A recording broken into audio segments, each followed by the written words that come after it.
What's up, and welcome to the Arthur Moats Experience. I'm Arthur Moats, and you know what time it is. Beautiful Wednesday, lot of fun, plenty that we're going to discuss today as well, man. So super excited about that. Like I said, man, got some around the league stuff we want to talk about. Got some black and gold we got to talk about. Had a big trade within the division. Of course, we got to spend some time talking about that one as well. Then around 5:30 time frame, we'll be joined by TaNeisha. Shout out to TaNeisha from At Really Flawed. Like I said, she'll be joining us for Victory Formation. We'll be doing that today, since tomorrow's show will be a little bit more condensed. All right. Like I said, man, got to start a little bit earlier potentially. Little man got baseball primetime action, all right? But tomorrow we will be joined by James Pierre, cornerback for the Pittsburgh Steelers. Obviously, we've seen him make big-time plays throughout this year. Heck, made a big play in that last game we seen them versus the Vikings. So, like I said, man, it will be fun to talk to him, man, and just catch up on how he's doing, this season and stuff like that. So, like I said, definitely excited. And shout out to the homie Frank K, showing a little love. I got my Immaculate Reception t-shirt on. RIP to the legendary guy Franco Harris. Absolutely. But that's what this shirt was for. Obviously, when was that 2 years ago? I think it was when they were doing the retirement for Franco's number. We obviously know he passed away prior to that actually happening. RIP to him. But I had to cop me one, man. I'm one of those dudes that I know there are levels of fandom. I know. And I know that some fans are like ultra super, just the most diehard ever, right? Because they're like, listen, man, when we win, I feel like I'm on the cloud nine, right? When we lose, I'm on suicide watch. I get it, right? But I would like to say that my fandom is strong as well. It's just in a different perspective. I may not emotionally wear it, but I'm very much financially invested into this organization, all right? The amount of jerseys that have come through my little man's closet, the amount of Steelers t-shirts that I actually spend money on. I don't get the free ones. No. We spend on these, baby, all right? Because I'm like, I'm contributing to the pot, all right? Anybody can say that, fam, but put some paper on that thing, all right? So, yeah, man, I be feeling like I'm really a diehard because I got all these Steelers t-shirts, these cool little theme ones like this, man, and I get to wear them on the show, and y'all be like, yo, that's pretty fire. I'll be like, yo, appreciate y'all for acknowledging it, you know what I'm saying? Shout out to the t-shirt, man. But yeah, man, shout out to y'all, though, all right? Because I feel like you gotta rock the gear, right? I mean, it's one thing to rock the jerseys, and obviously, I saw with the post earlier today. Shout out to Mitchell and Ness, right? Need to get them fully on board, man. But Mitchell and Ness, when you talking about merchandise drops, they killing it, right? In terms of the authentic variety. But it's like, you got the jerseys. But I love a good t-shirt, man. Give me a little graphic tee, something up there, rocking out with the squad. And something that hits the nostalgia, which is the Immaculate Reception. We can all, well, granted, I can't remember, but I'm sure a lot of y'all that were at the game, because if you talk to anybody around Pittsburgh, everybody was at that game. Everybody saw the play happen, all right? So, anytime you're able to pull out the t-shirt, man, to tap into some of that nostalgia, always a good vibe, baby. Always a good vibe. But with that being the case, though, like I said, man, we do got plenty we are going to talk about, man. All right. But before I get too far into this thing, and I'll forget, because I'll be the master of forgetting everything. I swear, it'd be so funny. Like, pull back the curtain real quick. Do y'all ever be trying to act like y'all don't be forgetting little things? Man, I'll be over here like I remember like 90% of what I'm supposed to remember. But then it'd be like this little bit of stuff I be forgetting. And usually, shout out to the phone, right? Usually, I put everything in my little notes, everything in my little calendar. But every once in a while, I'll be like, yo, I got this. I'm going to remember this. Hey, yo, I'll be forgetting some of these things, and I'll be over here trying to play it off like, yeah, babe, I remember that. Of course. Yeah, of course I remember that, babe. Psych. So, yeah, man, shout out to that, though, baby. Sometimes, man, you just got to be honest with it, all right? I'll be over here like, listen, babe, I don't remember, okay? I love you, though, but I don't remember it, all right? I'm sorry. Yeah. But then it's funny, too, because it's like, all right, you people bring other things. It's like, oh, man, it's because you're getting old. I'm like, don't call me old. I know I got some grays, but don't hit me like that. Then he'd be like, what's because it's like, no, what about that? And he'd be like, what is that? I'd be like, all right, cool, all good, okay. But either way, Either way, and shout out to Steelers Road Warrior, because this is for sure what I tell all my children, right? They'll be over here like, Dad, did you remember this? I'm like, of course, an elephant never forgets, okay? Shout out to Jungle Book. If you know, you know. But yeah, baby, big elephant energy over here, maybe. All right, big elephant energy. But for sure, this is like my savior, man. I type it in there. I'm like, yo, if I write it down, I can't forget it. All right, I learned that from football. I remember that from football.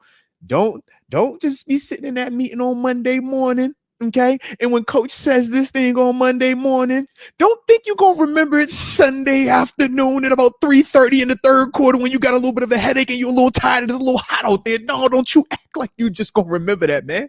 So what I learned was you write it down and you just come back and check it. All right. In the nighttime and in the morning time. So that's what I do. Okay. I'm just pulling back the curtain one time. Okay. But yeah, and X, this, I for sure do this.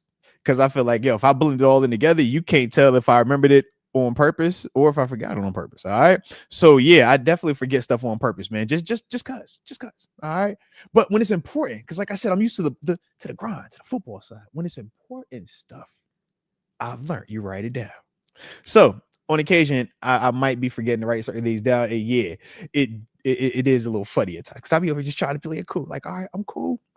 I know everybody's telling me, yo, Moats, you got this, man. You good. And I'll be like, yo, babe, I definitely forgot. My bad.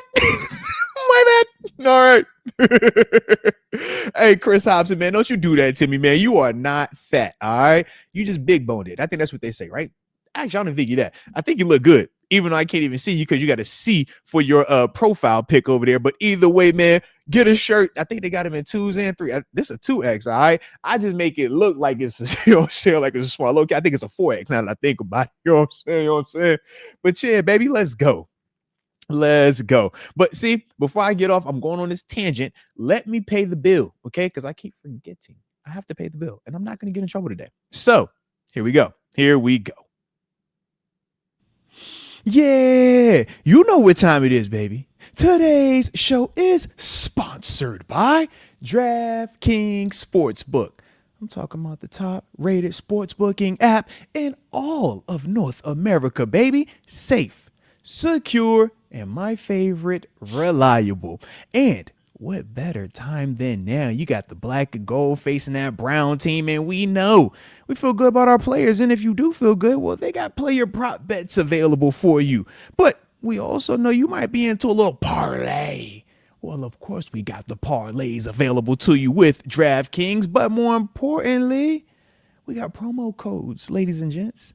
And it's a beautiful concept for the new customers when you download the DraftKings Sportsbook app and you make your first bet of $5. You get $200 in bonus bets instantly with the promo code Moats. It's that simple, baby. Promo code Moats. You see how we're doing it, right? You see how we're doing it? Put it on everything, okay? But more importantly, I understand there is a chance that you might develop a gambling problem. And if that does occur and you need help and you live in New York, you see it's a number that you could text. But for everybody else, the digits to dial are 1-800-GAMBLER. I said 1-800-GAMBLER.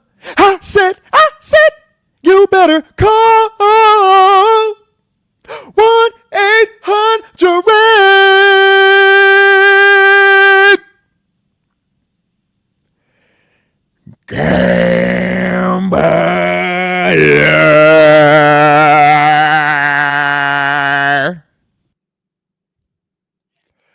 Oh, and now back to regularly scheduled programming. All right. Shout out. And I do see the gang over here. Bart by Scouter said, man, I hit last week on my $5 bet. Ended up getting 100. Shout out, baby. Love it. And yes, you see what Michael G said. Everybody, round of applause. Y'all know the drill. Come on now. I used to be in there hiding it, you know, acting like it was me. Now y'all know what it is. Y'all hear the vocals. Okay. Yeah. And I appreciate X Concepts because you always peep the details, peep the vocal range, the inflections and everything in between. And he says, most hitting that bass today. Moats it Armstrong. Trust me, man, it's not easy having this type of vocal flexibility and being able to go to the 13th floor and then all the way down to the basement with it. All right. But it's like that sometimes. All right. It's like that. Shout out to Manny Fresh. Though. He peeped the switch up. He's like, your switch was crazy, Moats. Hey, you know what I'm saying? Every once in a while, I try to give you a little something. All right. I try to give you a little. He got me. He got me. You know, Mr. Satch. Come on, man. Satch Moats does it again. Come on. Every once in a while, I hit the all right. So I appreciate y'all showing me love, though. You already know. You already know. So with that being the case, let's start the show like how we always do. Drop it in the comment section where you are tuning in from.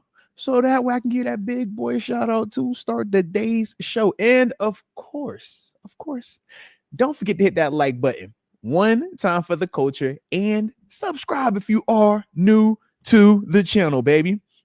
Let's get it. And I do see, so for those that don't know, man, for the members, man, I updated the emojis. I'm trying to figure out though on my end, sometimes I see y'all able to post them and they show up as in like the emoji form, and then other times it pops up like the text version of it. Not exactly sure why that is happening, but for all the members out there, man, definitely check out, man. We got new graphics, man. I haven't done like the official rollout. Like you've seen some of the little things popping up, right? In terms of the cover and the in-show thumbnails, you know what I'm saying? Those have been upgraded, couple little things here and there. But yeah, I did create emojis. We shout out to the homie Roach. All right, my man Justin Roach, man, kills it with all of the show graphics, man, in terms of the designs, right? The logos and stuff like that. But yeah, man, he sauced us up, man. Got us some new emojis and stuff. I actually put them in the community page. So shout out to everybody that has seen those. All right. And there is something new with the community page. Also, I'm still learning it, but the community post now is apparently a new like section in there, supposed to kind of operate like Reddit, where you guys can create the thread or what you guys want to have, you know, discussed following one of our topics or something that we might have discussed on a video. And then y'all can actually follow through and have good dialogue without it necessarily being attached to a specific video. Okay. So like I said, that's in the community tab. Like I said, I got an alert for that the other day, man. So definitely, like I said, tap into that and see, you know, if you're liking it or not. All right. But either way, you know, we're going to keep this thing rolling, keeping it interactive, baby. But let's go. Who we have here? Where y'all tuning in from? Okay. I see the homie, David Decker in the 585, Rochester, New York. Happy hump day. Hey. What day is it? What? Hump day. I ain't gonna lie, bro. I remember when that commercial dropped. It used to have me fired up. Hey, Mike. What day is it, Mike?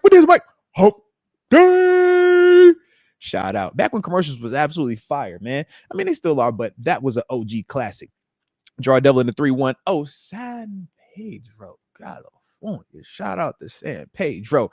Dante, what up, Dante? Talked to you last time we had the phone lines open. Salute to you, baby, all the way in Chicago. Shoot, man. And since you brought up Chicago, had me thinking about Pooh Shiesty because he just got home.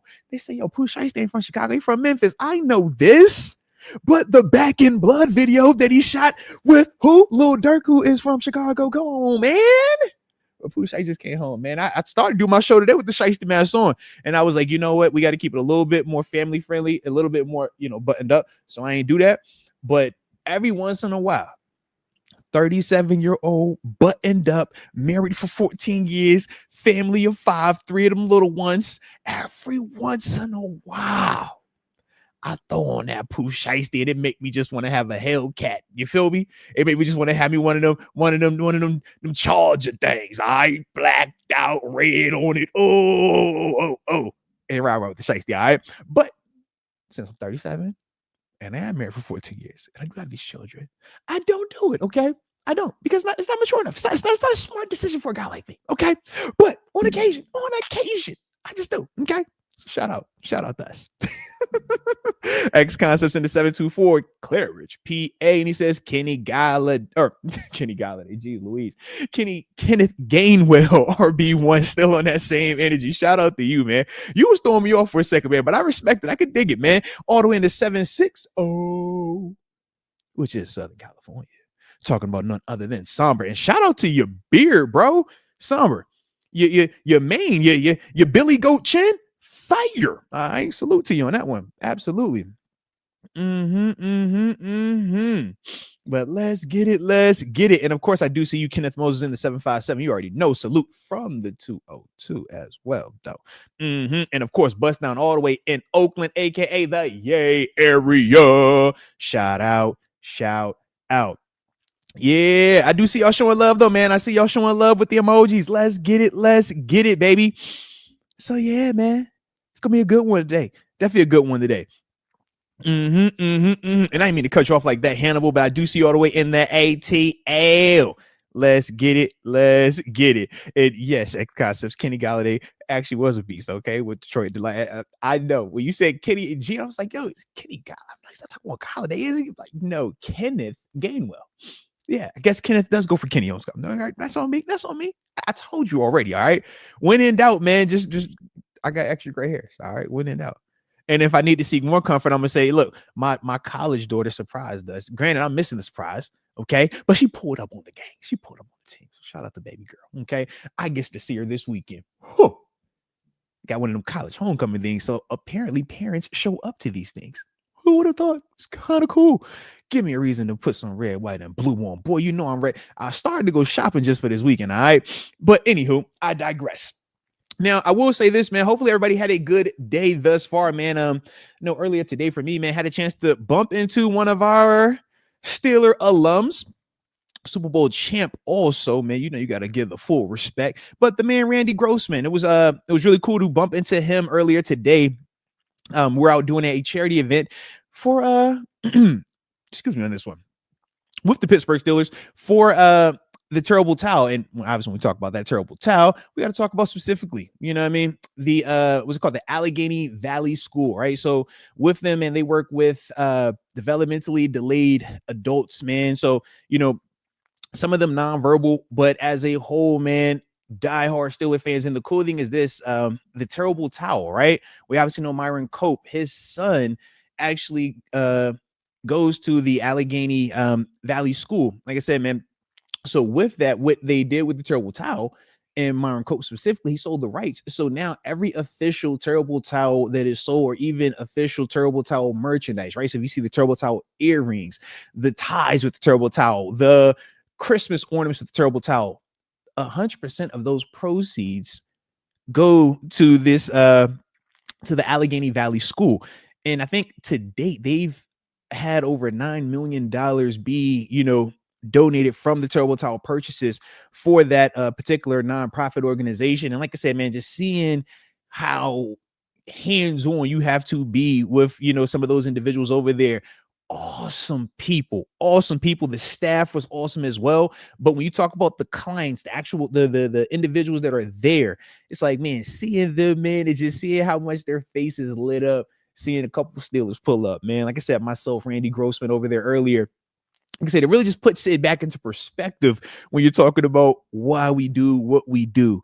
And it reminds me of when Coach Simon would talk about how, if all we did here was win a championship, you didn't do enough, right? Didn't do enough, because as Steelers, as having this platform, man, we're able to touch and reach so many people that if all we focus on is ourselves, man, that's not good enough. But it is important to get out there. It's important to have that impact. And just, an hour or whatever of interaction time, man, that goes so much longer or so much further than anything we may or may not have done on the football field, man. So like I said, for me, that was pretty cool, man, to be around those guys, man, and gals over there. And more importantly, man, supporting, like I said, an awesome organization. And whenever you tie that black and gold history into it, we all have terrible towels, right? I have like 30 terrible towels, all the different themed terrible towels, any official terrible towel merchandise, right? Not the knockoff ones. Y'all know what I'm talking about. But them real ones, the authenticus, yeah, them ones, yeah, man. Like I said, those proceeds go to the Allegheny Valley School. So like I said, man, awesome. If you are in the area, man, and you've, looking for an organization that you might want to support or be a part of, man, I definitely encourage you to check them out. Because like I said, man, having a chance to be there today, man, boots on the ground, it really hits home. It really puts certain things into perspective. And like I said, man, they absolutely love the black and the gold, man. Absolutely love it. They are amazing though. When I tell you, it was laughs, smiles, beautiful day. Anybody that's been around Randy, y'all know Randy got that signature cigar and that Super Bowl ring on the man. It was a beautiful time, man. Absolutely beautiful time. But like I said, man, shout out to the guys, man. Shout out to the ladies over there. Shout out to everybody that's a part of the Allegheny Valley School and everybody that's, like I said, man, either donated to it, working there, volunteering there. If you're a client there, etc., man, nothing but love, man, because y'all for sure rolled out the right way, man. Had me feeling like I was a rock star over that joint. I'm like, bro, let's turn up. All right, we all waving turbo towels. We all having a party. Everybody dripped and draped out in the black and gold. So that's what you wanted to see, baby. All right. But shout out to them guys. And like I said, more importantly, man, shout out to the homie Randy Grossman as well, man, being out there. Like I said, man, always good to see champions out in the community, man. Always good. Hey, shout out to the homie Hannibal. He says that's why I have 6 or 7 official. And the emphasis on official, because if it's not official, they don't get the proceeds. All right. But the official purchases, he says he had those in rotation, a win-win. Absolutely, absolutely, man. X-Concert says, I have so many. Even got the pink one at the stadium for Breast Cancer Month. I keep getting offered money for it, but won't part with it. No, and I'm with you on that, man. The amount of cool themed terrible towels that we have seen, right? I remember the first time I saw a St. Patrick's Day one. Obviously, my birthday, March 14th, 3 days typically from St. Patrick's Day. So, and with me having a little bit of that Irish in me, you know, I seen that one and it was like, oh, I love it. Then when you talk about the breast cancer ones, specifically back the OG time frame, we know recently it shifted to Crucial Catch, which is the rainbow colorway where they're supporting all the different forms of cancer. Back in my day, you know, as the OG guy over here. Yeah, we used to have like pink out, right? Pinktober. Everybody remember Pink October, man. Pink socks, pink mouthpiece. My dog D'Angelo Williams with pink dreads. We was pink to death. All right. But it was cool to see the pink turbo towels, right? Then you talk about the salute to service, the camo ones, man, all of the different variations, the Thanksgiving one, the Christmas one. I mean, we go down the list, right? Because when you play in a lot of these games, we do get a chance to like, oh, if we on a prime time and it's like a specific Christmas, Thanksgiving, so we get a little access. We could put the little, hey, yo, bro, let me holler at one of them. So that part is cool. But like I said, man, super dope when you're talking about, you know, that turbo towel and more importantly, everything that is purchased off of that, having that dual impact, man. So when you're out there supporting the squad, just remember, man, every time you go copy a turbo towel or something with turbo towel official merchandise, man, those proceeds will be benefiting an awesome cause. And like I said, man, Myron Cope's son on top of that goes to, you know, this the Allegheny Valley School on top of that, man. So we just talk about the impact of it, man. Sweet, dope, and across the board, man. Definitely something that I was just super glad to be a part of earlier today. All right. But and shout out to you talking trash with the Steelers. He says, where can I find them? Actually, give me a second. Let me see if I can pull up a link for them real quick. All right. I probably should have done this a little bit earlier, but the problem was I was over there earlier today. All right. So I ain't have as much free time to, you know, do all my show prepping and stuff like that. All right. But yeah, let me get you right real quick, man. Because like I said, man, awesome organization, man. All right. All righty. Did I get that?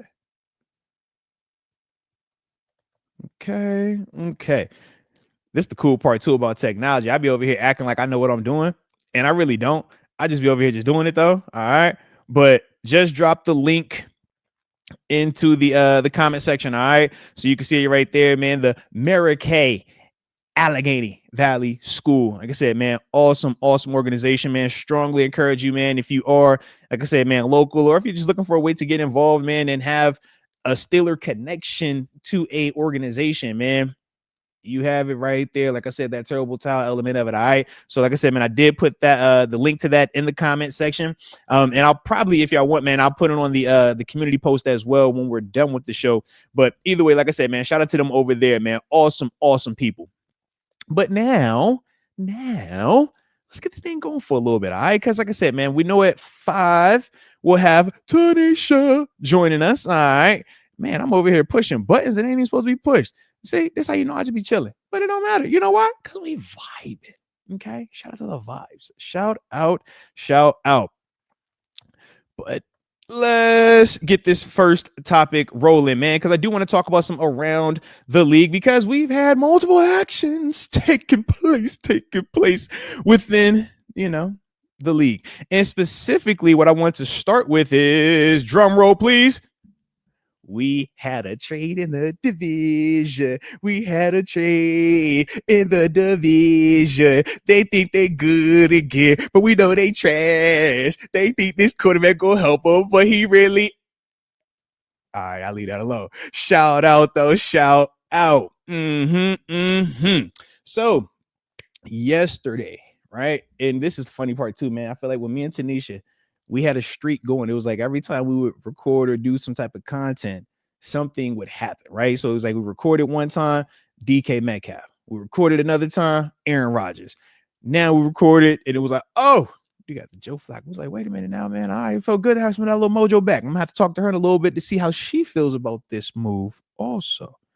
But for those that don't know, man, my man, Joe Flacco, one of my favorite quarterbacks of all time. And I'll tell you in a second why. Okay. But the Browns traded Joe Flacco and a 6th-round draft pick to the Cincinnati Bengals for a 5th-round draft pick. Like I said, man, rare air right here whenever you're talking about interdivision trades taking place. We see interdivision players swap in terms of free agency, but rare when you're seeing trades, and specifically in season on top of that, right? I think they said this was like one of the first trades between the Browns and the Bengals since like I think the 70s or something like that. It was like super OG old with, or maybe early 80s time frame, right? But super OG old school with it, man. But a couple of things when we're talking about both teams, right? We know Joe Flacco has been the starter, or he was the starter in Cleveland prior to this past game where they played in London and Dylan Gabriel had his first start versus the Vikings. But up until that point, he had started 4 games for them. Was their leading passer, had 815 passing yards, 93 on buck 60 attempts, 58 completion percentage, right? So, but 2 touchdowns, 6 picks. He has been sacked 9 times. All right. Averaging about 203 per game. But like I said, man, 1-4 on the season. So obviously not the best. Now, why would Cincinnati make this move? Because everybody knows who Cincinnati has over there, right? Everybody knows. It's like, you got Joe Burrow. What you worry about Joe? You ain't doing it. You got Joe over there. Well, we know Joe is hurt, right? And since Joe has been hurt, the Bengals haven't won a game. They started out 2-0. They're now 2-3. Okay. So when you're talking about the Bengals specifically and the skid that they're experiencing, it's a 3-game losing streak, and it doesn't present a lot of areas for optimism either, right? When you're talking about how can Cincinnati stay afloat long enough for Joe Burrow. Now, shout out to my dog TG. I texted him as soon as this news dropped because if you remember, when he was on the show on Monday, he brought up a couple of names. He said, man, Russell Wilson could potentially be one of them dudes, man.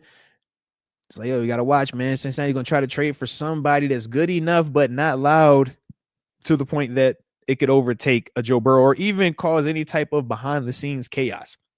And that was why he specifically said no to Shedeur Sanders, right? Because he's like, yeah, that'd be too loud, man. What direction are you trying to go in? Kirk Cousins, once again, be too loud and expensive. I threw out Jameis Winston, but Flacco was his guy.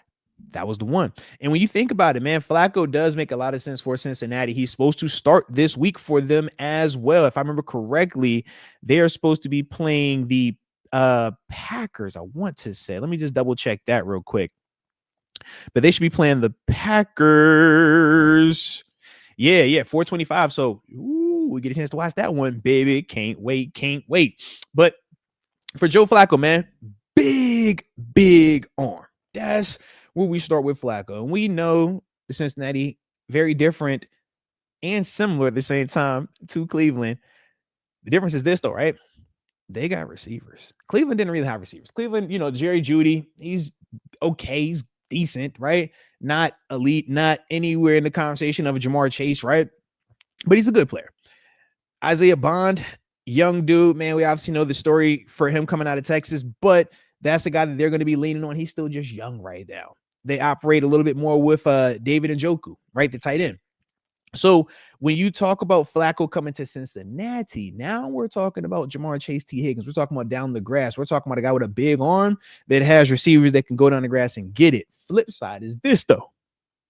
If you thought Cleveland's protection was a little shorty, a little shorty with it, yeah, baby. Cincinnati, not the best. Not the best. All right. So with that, man, I look at it and I say, yes, is Joe Flacco an upgrade over Jake Browning? Absolutely. Right? Absolutely. But does this move make me feel any differently about Cincinnati going forward? No. I do feel like if they can protect Joe Flacco, he does have the arm to get it to Jamar Chase and T. Higgins. He does have the ability to let those guys shine, right? But as a whole, he has to be able to have time to do that. And that's one of the things that we knock Cincinnati for. We say, man, they don't protect, right? Joe Burrow is one of the most hit, one of the most sacked quarterbacks in the league since he's joined the league. And when you throw in, the injury history as well, we do look at some of these hits and it's like, hey, man, that adds up a little bit, right? At least in some capacity. So for, Flacco in that sense, that's where I still feel good because we have the great equalizer, which is called shout out the pass rush and not that janky pass rush win rate. I don't care about that. I'm sure we'll talk about that, but I do not care about pass rush win rate. Okay. I just know we got butt kickers. That's what I do know. Okay. But Joe Flacco going to Cincinnati. Interesting, baby. So like I said, man, we will see though, man. But you guys let me know in the comment section how y'all feel, with Joe Flacco, man, getting kind of pushed around the division. He taking the Kenny approach. Kenny then hopped around. Kenny had some time with us. Then he did some Cleveland. So now you think about Flacco. Flacco done. He's actually on the Larry Ogunjobi train now that I think about it. Because shoot, Larry done Cleveland, Pittsburgh, Cincinnati. Flacco now he on Baltimore, Cleveland, and Cincinnati. The only thing left to do is want to join up. No, I ain't about to do that. I ain't about to start that up today. All right. But if he did, it would be funny. Just, maybe next year we'll call you up, Joe, let you compete. All right. Compete with Will Howard, Mason Rudolph, and John Maytier when we draft him. All right. Shout out. But yeah, you guys let me know your thoughts though, man, on Joe Flacco joining the Cincinnati Bengals, man. How much of the needle does it move for you? Do you think that this makes Cincinnati more legitimate? Does this make you feel like we have to be back, putting them in the forefront of that scope and feeling some concerns? Or do we feel confident still in what we've seen on tape from us versus the struggles that we're seeing from Cincinnati? And we're saying that, hey, man, Joe Flacco isn't the Joe Flacco of 5 years ago or even 10 years ago. He is a little bit more limited. We know mobility isn't his, strong suit on top of that. And maybe y'all feel good. Maybe you're also saying, man, it's going to take him some time to get up to speed. He ain't about to just figure this playbook out, get on the same page with all them boys, and have it clicking on all cylinders. Nah, it's going to take some time. Now, he an OG super vet, though. He done seen a lot of football. That's what I do know. Flacco done seen a lot of football, man. Now, this is a great question right here. Shout out to X Concept. He says, can press man limit Flacco's dink and dunk quick screen passes? Yes, it definitely can. Pros and cons to it. The pros are, by pressing Jamar Chase, by pressing T. Higgins, you disrupt the timing. You don't allow Joe Flacco to just get it, one read, get it out his hands before pressure can get to him. So in a perfect world, yes, press man is a gorgeous call to call versus a quarterback or versus offenses that love quick game. You talk about this offense that we're going to play on Sunday. We'll talk about that when I get on with TaNeisha, but they're another one that likes to operate with some of that quick passing attack, right? So yes, press can work with that. Now, the con is this. You have to be very cautious when you're pressing a Jamar Chase or a T. Higgins, because press in the same way that you could disrupt the timing, you can also get beat off that line. And now this dude is wide open and it didn't even take that long. And you're in chase technique. And who wants to be chasing after Jamar Chase, no pun intended, or T. Higgins? So you have to be really cautious when you decide to implement press man. If you go press man and you say we're going to go 2-man, right? Meaning 2 safeties deep in terms of your half field, but then everybody else underneath is in man-to-man coverage, and you feel like, yeah, we're going to be aggressive with that. That's we can attack them. For passing only situations, yes, I've seen some of the best offenses in the world struggle with two men. Now, the problem is this: if you're playing two man versus the run, you got issues. That middle of the field is going to be wide open, right? In terms of how they can run it downhill, puts a lot more strain on the interior part, your D tackles, your interior linemen or linebackers, right? So there are pros and cons to both of them. All right. But in theory, you can press. You absolutely can. All right, let's see.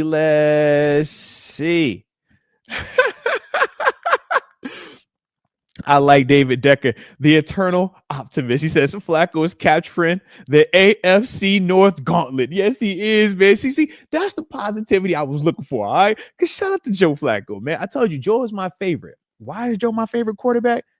Because I sacked Joe every stop along the way, man. James Madison University, my first ever collegiate sack against who? Give me Joe Flacco. Absolutely. While he was at Delaware. Shout out. Then from there, my first ever NFL National Football League sack. Who was it against? The Baltimore Ravens, Joe Flacco. Shout out to Joe. And then, of course, I come to Pittsburgh, and my first time playing on Monday Night Football. I can't sleep. I'm staying up. It's probably 5 a.m. when I get home. But literally, and I think me and TaNeisha were actually talking about this on the stream yesterday.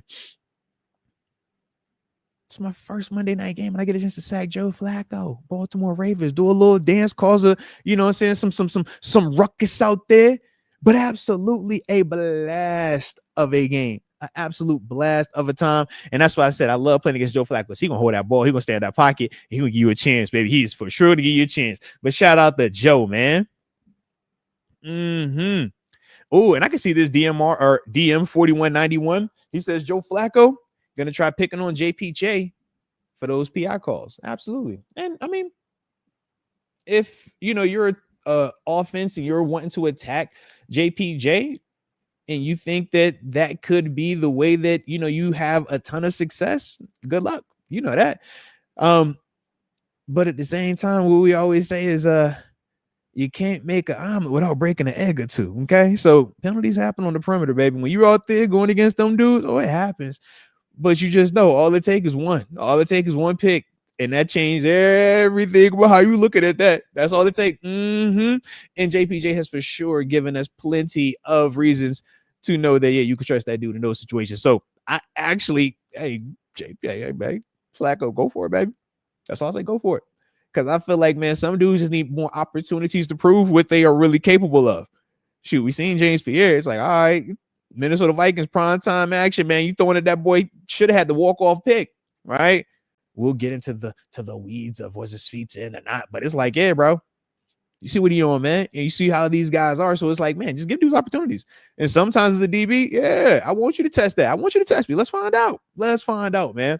But shout out, though, to the guys. A shout out.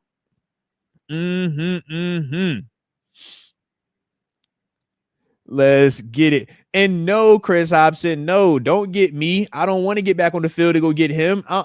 This is about the best I can get you right now. All right. When I was clipping up his picture, I was like, you know what? It was a lot of nostalgia. Okay. It was a lot of positive memories, positive energy, but nothing promoted me to feel the urge to ever put the pads on. In fact, I was working out today. I was watching the film and I'm like, oh yeah, man, I go get that one. I'm like, you know what? We're gonna stay right on this cardio machine. We are not dealing with that. No, thank you, buddy. No, thank you. But I do appreciate you though. All right. But yeah, like I said, man. So definitely one of those ones, man. And yes, X Concepts, that is the same game as the defensive scores, man, or the 6 touchdowns, excuse me, by Big Ben. That's definitely that same game we'll talk about. Yep. So yeah, man. But like I said, man, definitely one of those things, though, when we're talking about this move from Cleveland.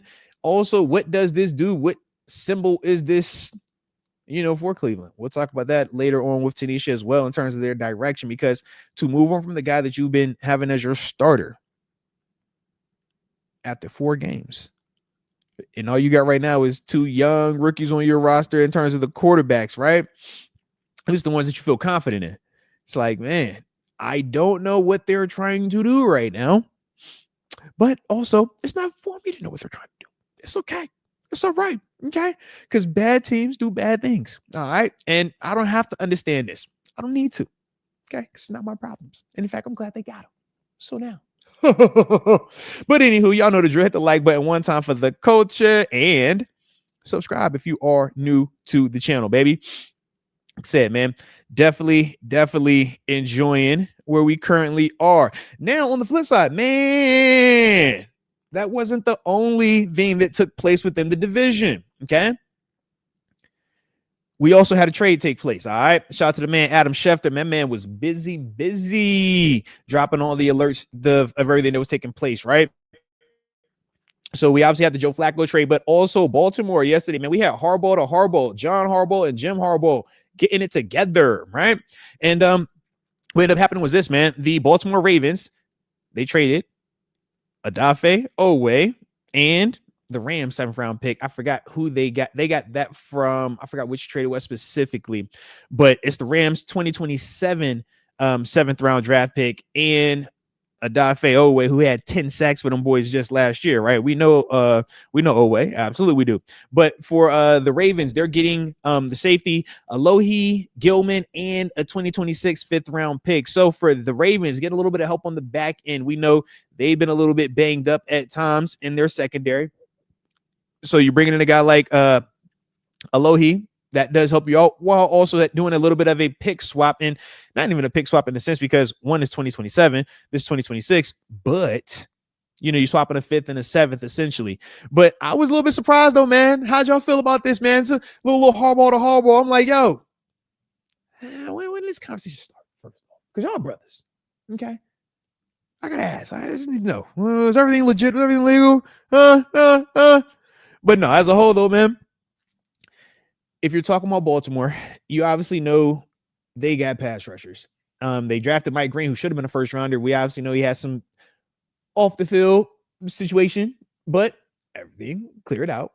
So they do feel good in terms of moving on from Odafe. But at the same time, when you talk about having a guy that has 10 sacks, that is never an easy thing to do. But when you look at Odafe this season, he hasn't had a sack. He hasn't been as productive. Now, he's still a good player, good length, good range. But as a whole, the numbers aren't what they were a year ago.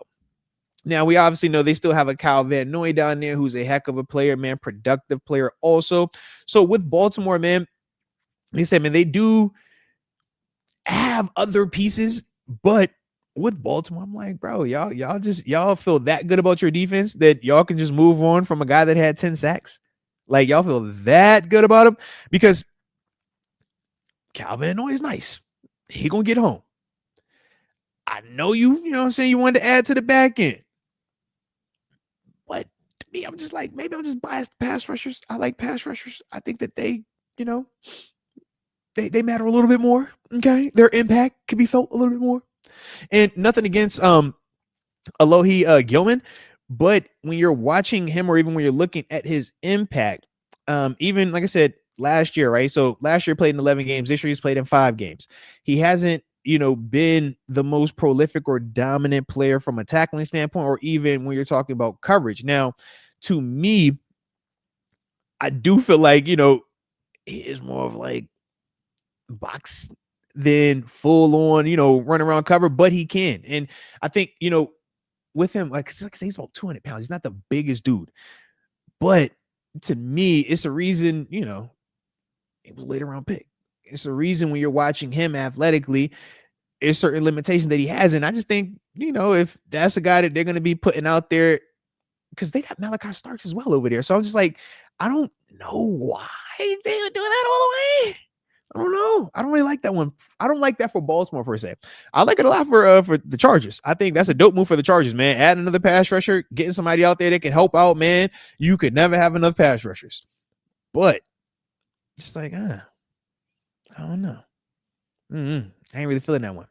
But I digress, man. Glad it's Baltimore dealing with that. But yeah, shout out to them Harbaugh to Harbaughs, man. I was like, no, just something just felt a little off with that one. All right. Then dun dun dun. You might be asking yourselves, yo, Moats, man, what is this on the screen? Well, unfortunately, we have Steelers news. But unfortunately, it fell under the around the NFL scope because one of our players was fined. Deshaun Elliott got fined October 1st following the Vikings game. Grand total of $5,797. You might be asking yourself, bro, what could he have done? He wasn't flagged on anything. He ain't beat nobody up. He ain't get any off the field situations. What's happening here? He ain't get hurt. He ain't get stabbed. Oh, excuse me on that one. But my man had a black towel in the game. Yeah. Everybody's supposed to wear white towels, right? Supposed to wear white towels, but he had a black towel. Because he had a black towel, it's an NFL rules violation for the uniform. Okay. Uniform police don't play. Sometimes they'll warn you. Other times you just get this letter in the mail. Not the best feeling. Oh, you walk to your locker. And your locker's sitting there. It's beautiful, right? Your locker's nice and clean. It's nice and neat. Got your name tag up there. All your cool jerseys, practice stuff, everything in. All your different cleats for the week. You're like, yeah, boy, we feel good. But this is how it usually goes. You be walking over there. You're like, bro, is that something on my chair? Huh? Is that an envelope? Now, usually if it's fan mail is like in the little small, like little ones like that, right? But then you start looking, you're like, huh? Is that a FedEx? Because we know them FedEx ones. Oh no, you don't want the FedEx. The FedEx is bad business. The FedEx, yeah, it has that park address in New York. Okay, and yeah, it's a fine that comes with this, so it's a bad feeling. I've had my fair share of fines. It hurts. But this one kind of self-inflicted, all right? Kind of self-inflicted. We're going to talk about it. Like I said, I want to get Deshaun some love, man, because, yeah, I get it, man. I get it. It costs $5,700. Ooh, I get it. Definitely get it. But when we look at some of the details, it's like, dude. All right. So typically the way this works, right? When you come out for a game, you got your uniform already laid out. You know what you can wear in terms of the generic socks, generic towel, generic gloves, right? Now, us as individuals, the more we play, the more, we get comfy out there, have a little bit more cachet, a little bit more disposable income. We decide to purchase things for ourselves to wear. We're like, you know what? I'm going to get this towel. I'm going to get these cleats instead. I'm going to get these gloves. And some of them, the NFL is cool with. Others, not so much.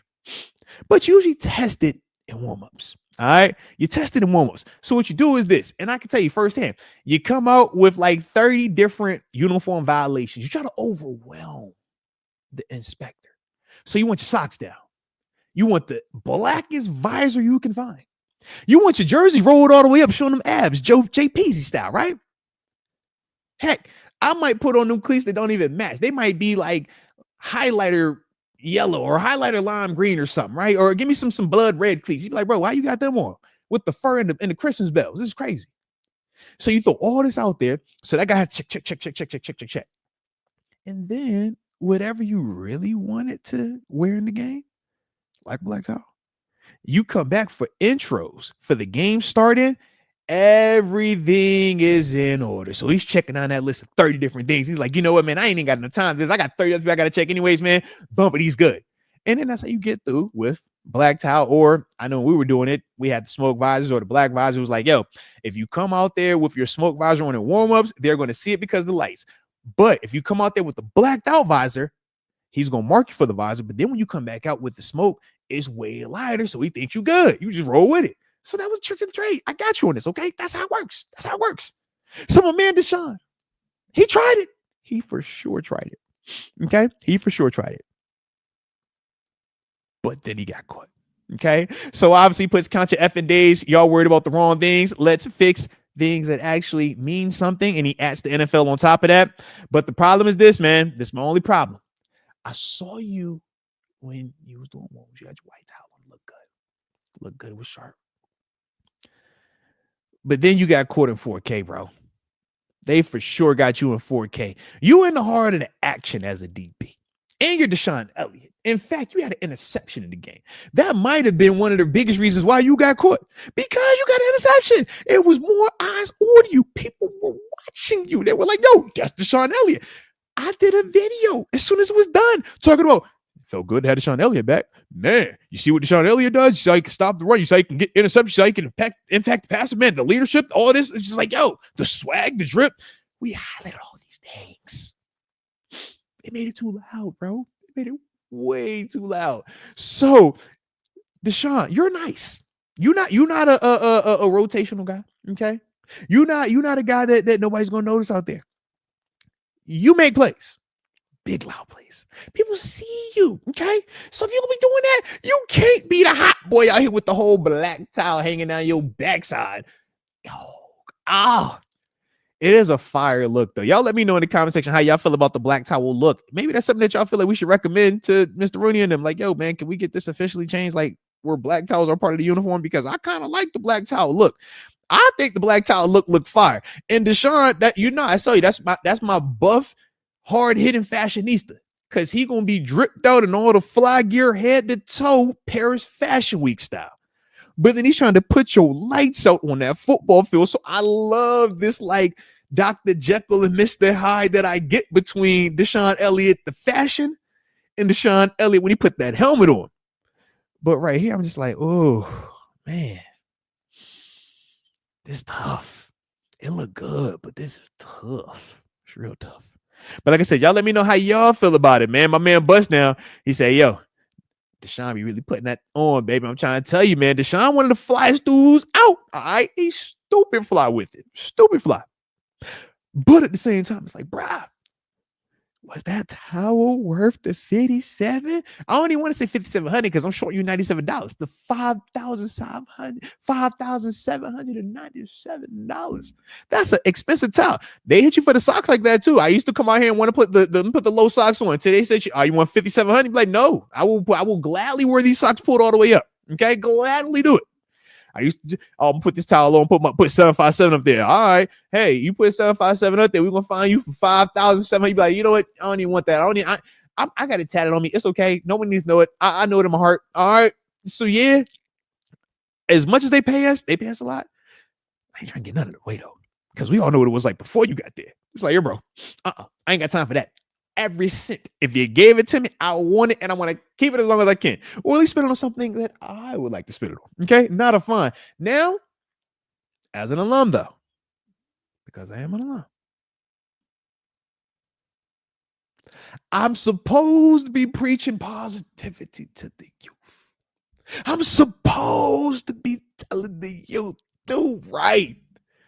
Put the right uniform on. Don't do anything to get yourself fined. But see, the NFL, they do such a great job of parody. They do such a great job of creating competition. Okay. And more importantly, they create conflicts of interest. So the conflict is this. As an alum, when it's these uniform fines, when it's this type of stuff, these fines that happen in the game, them fines, alum get a portion of that. It's bad. I know it's so bad. It's so bad. I'll be over here like, you know what? Hey, fella, you shouldn't get fined for your socks and for your towels and for your vases and for everything that you want to do to express yourself individually. But I ain't hating if you do it, all right? Because like I said, man, it all comes full circle. So we do appreciate you as the alum, all right? As an OG super vet with the gray hairs in my joint, Deshaun Elliott, I appreciate you, okay? Like I said, if it was a team fine different. Team fine, now we won't touch that pot. But these NFL ones, these league ones, we get a touch of that, all right? So like I said, man, we do appreciate you on that, man, from the heart, all right? So hopefully you don't get too many more of that. Let all the other teams, let them rack up them type of fines for the super OG alumni, all right? Deshaun Elliott, not you though, okay? Not you. But for sure, man, shout out to the NFL. They found a way. They know what they're doing over there, all right? They definitely know what they're doing. And speaking of fines, right? Please tell me y'all saw this situation over here. Arizona. Shout out to my former employer, all right? When we say 9-year NFL vet, this is that 9th year. AZ, right? Shout out to AZ, Michael Bidwell and company, right? Well, obviously, the Cardinals didn't have the best of weekends, man. Had a big lead, ultimately ended up squandering it and losing to Cam Ward, Tennessee Titans, right? But in the game, something unique happened. In the game, late in the game, on top of that, there was a player for the Arizona Cardinals that had a chance to close the door, right? Win this game, man. Running back Amari DiMercado. And he breaks the 72-yard run. It should be a walk-in touchdown.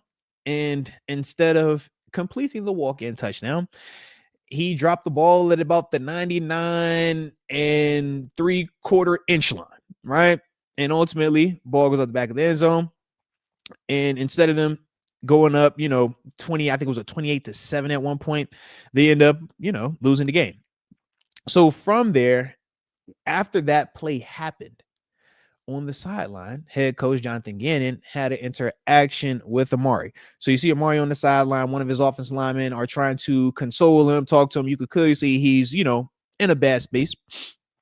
But my man Jonathan Gannon comes up on him. And as a head coach, you're fired up. You want to communicate your displeasure with, a guy not doing their job, not putting points on the board, not doing enough to actually keep you or maintain possession. Just a lot of bad. And unfortunately for him, man, he walked up on him, had a little bit of I don't even want to call it like a strike, but I guess the way that, is being described when you watch it on the video, technically he did hit him. Technically he did kind of grab him, right? And then after that, he walked out, kept pushing. Now, in the moment, Amari didn't do anything, man. He kind of just kept his head down, man, and kept it pushing because it was in the middle of a game. But since then, man, a lot has come from that, man. We've seen different media people talk about it, different former players talk about it. But the Cardinals actually took action. Jonathan Gannon came out the next day, apologized, said he felt terrible about it when he went to sleep, apologized to Amari DiMercado in front of the team. And then after that, the Arizona Cardinals fined him $100,000. $100,000 for that interaction on the sideline. Whew. A lot of money. All right. Now, in terms of the fine itself, I don't hate the fine. If you're doing it, I understand exactly why you're doing it. You're doing it to send a message. And the message is this: it's not okay to put your hands on any player. And why is that? Well, what happens if it's not Amari DiMercado and the individual that you aggressively put your hands on decides to return the favor? I can assure you, Jonathan Gannon does not want any professional football player aggressively touching him the way that he aggressively touched that running back. So when we talk about is it solved or not, let's get that out the way, because at this level, nobody's soft. Nobody is, right? But when we're talking about trying to maintain the integrity, when we're talking about trying to keep some semblance of order, because a lot of us, especially during that age group, especially during that time, and I can speak for myself, we're not the most buttoned up. We actually kind of cuckoo for Cocoa Puffs, but we be on our best behaviors for as long as we can be before we completely lose it. So we don't need a lot of like added variables that could knock us off of our good behavior pivot. Okay.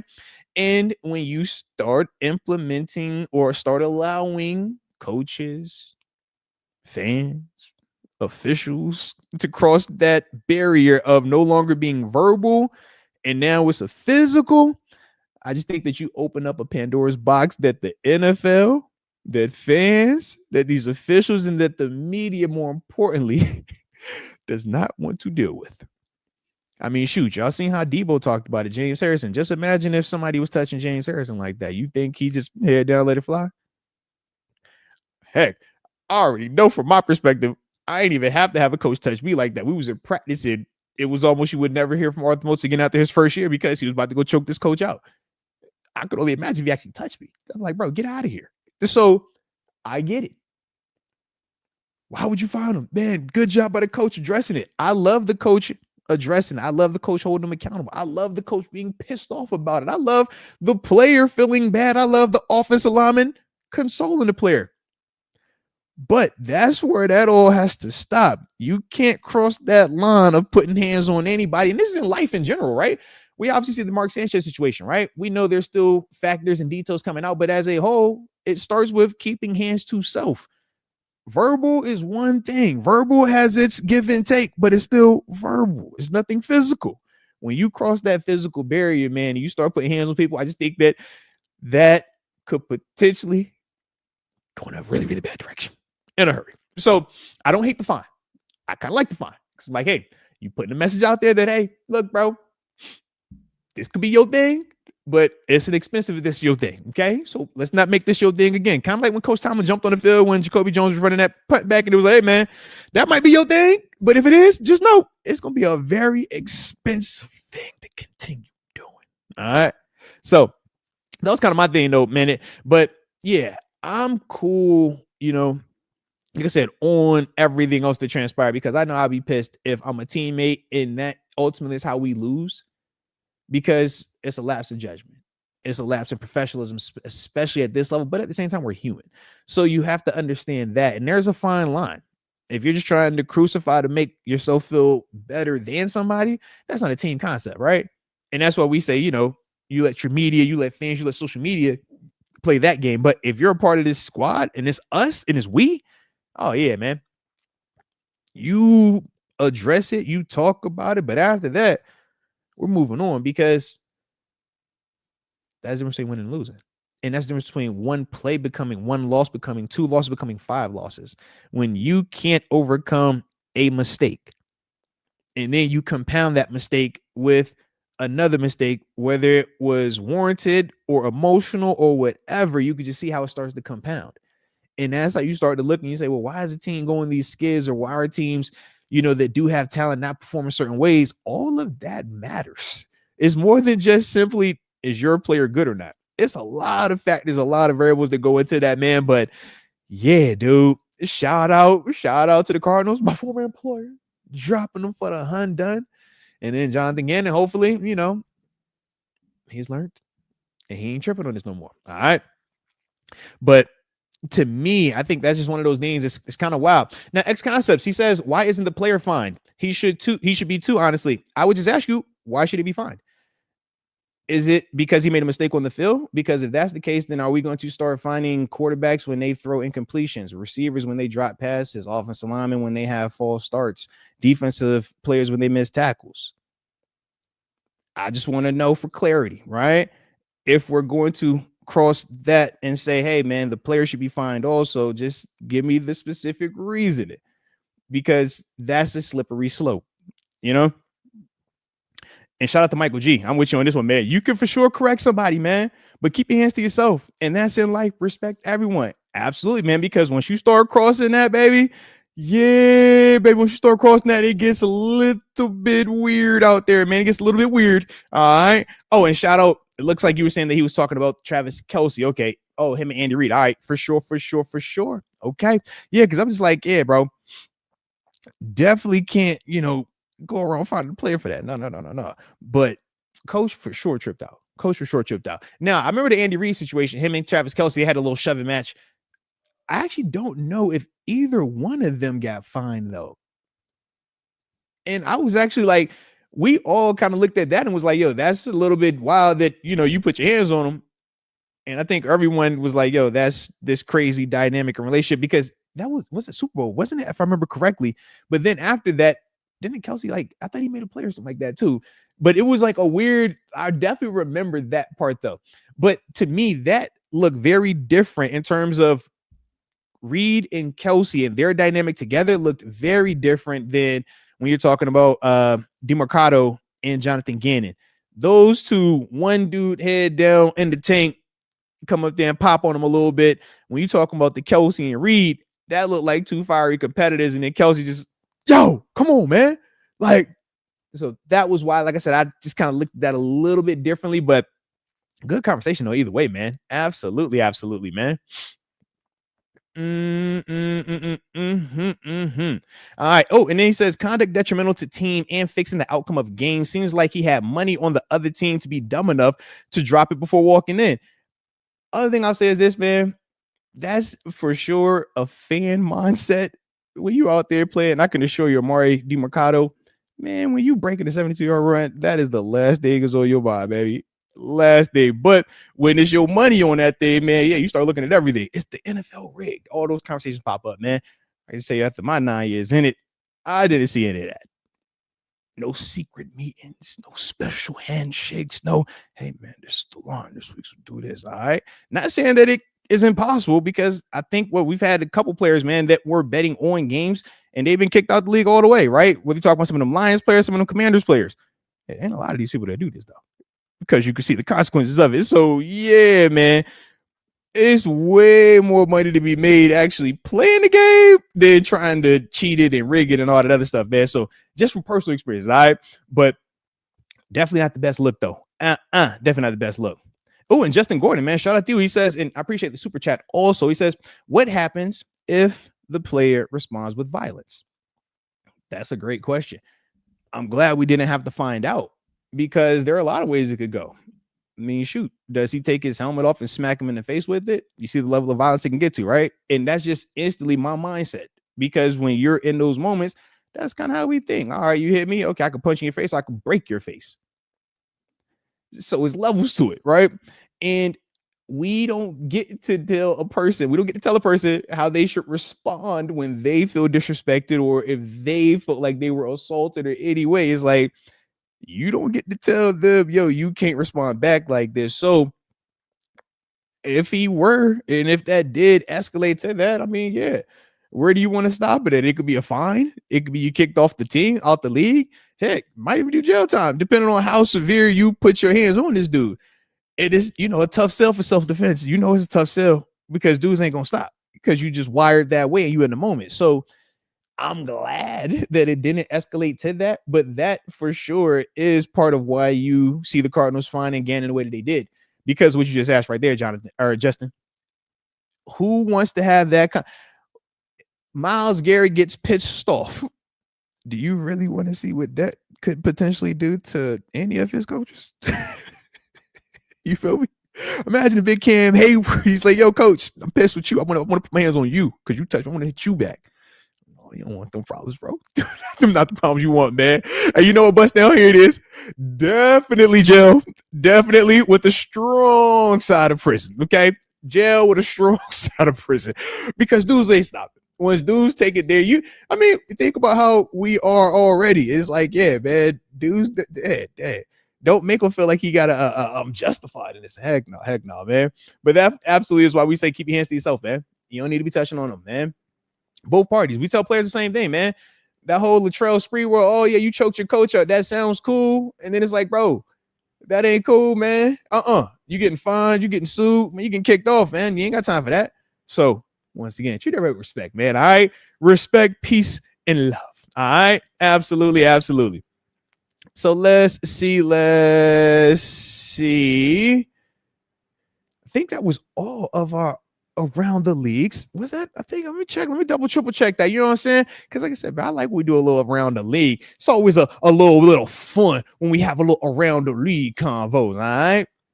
But shout out to that. And let's see, because it is also about that time. I know she might be getting here a little Oh, say less. I'll go ahead and get ready, because I seen the face I needed to see. Yeah, I thought y'all was gonna have to wait till 5:30. She timed this thing going up perfect. She was like, all right, I see you over here talking some around the league. Don't you trip though. I'm about ready. So you know what? Let's get it going. Because y'all know it is officially for victory formation. Let's get it. Oh How Val? Yeah. It is. I hope you can hear me. Okay. So for those of you that don't know, I am in a hotel room. All right. So I am not at home. I am in a hotel room. I'm traveling for work. And my laptop is on a pillow. Not joking. Okay. It is on a pillow. It's a mess. Okay. Everything is a mess right now. The lighting is so bright. I'm like, hi, how are you? So I also forgot my notes at home. So I typed up my let's go. Whatever it takes. Okay. Whatever it takes. And then I have this outfit on. I'm like, I'm going to war against the Cleveland Browns. So I'm doing You my hopped up. best. I see you pop at the bottom of the screen. I was waiting on the Destiny's Child. I'm a survivor. I'm not going. I said, okay, all right, It is what yeah. it is, right? This is me being unprepared, right? Because some people Let's are like, go. you always have it together. I'm like, this is my unpreparedness. Okay. I got my laptop on a pillow. At least I had an outfit that made sense. I got my mic. Like, at least I have my AirPods. I got my walker. Like, I'm And doing I love, and I have my notes. Okay. This I is love, probably the most important thing are my notes. and, and shout out to the backdrop as well. Just know I You like peep what you that? got You going over like here. that? Just you know You what I'm like saying. that? I was over here like, yo. I said, hold on. I know that. I see you. I see you. Okay, let's I'm like, get the it. least I could do is like, You know what I'm because saying? okay, because like behind me is literally hotel stuff. So like a bed, a chair, like nobody wants to see that. And so I'm like, my luck, I will never live that down. People are gonna be like, remember that one time we come on camera and a Oh bed yeah, was yeah. behind you? You already know. They for sure. So I'm like, here I am, different angle, different everything. But listen, we're here because we're going to beat the Browns, okay? And that is Let's what this is about. My go. priorities are my priorities, okay? I need Yes, to be here yes. so we can talk about the Browns. Like, so Let's anyway, get it. Let's get it. how Well, are what? you? How is everyone? Shoot, man. The chat's doing good. We feeling great over here.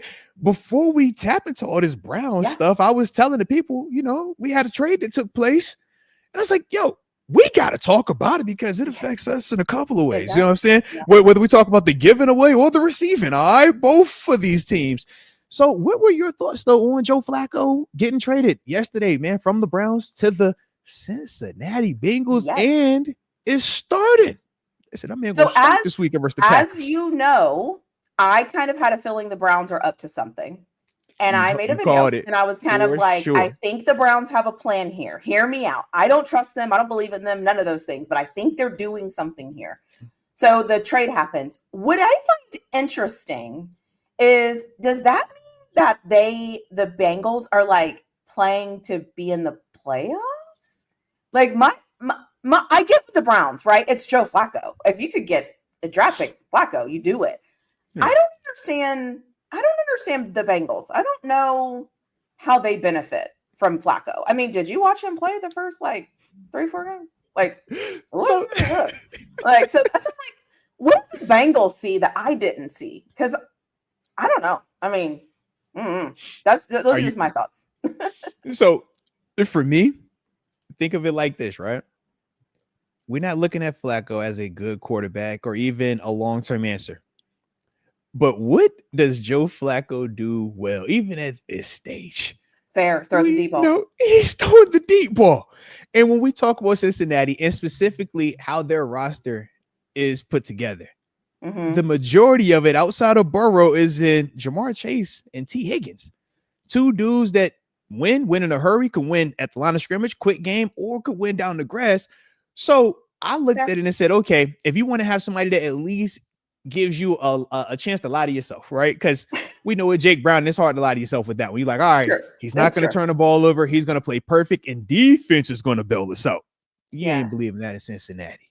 No. So with Joe Flacco, you could say to yourself, hey, man, if he has enough time, good luck with that. But if he has enough time, in theory, he should be able to get it to a Jamar Chase, get it to a T. Higgins. And we saw even last year when he went to the Browns the first go around, how he was able to implement Jerry Jeudy. We saw his production go up, and we don't think Jerry Jeudy is a Jamar Chase or even a T. Higgins. So that was what I initially thought, but I still think you're going to have the same issues for Flacco protection. They Yeah, weren't protecting him the best in Cleveland. they were not. Cincinnati is way worse. So I think that part, I'm just like, I don't see how that actually elevates you, but I just think that's kind of like the mindset That's is what they're he thinking. got a big arm, and if we got to at least throw something out there, he'll at least give you a chance to be somewhat competitive. Now, you're not, That offensive line, though, like it's bad. Yeah. I just, I don't, I don't.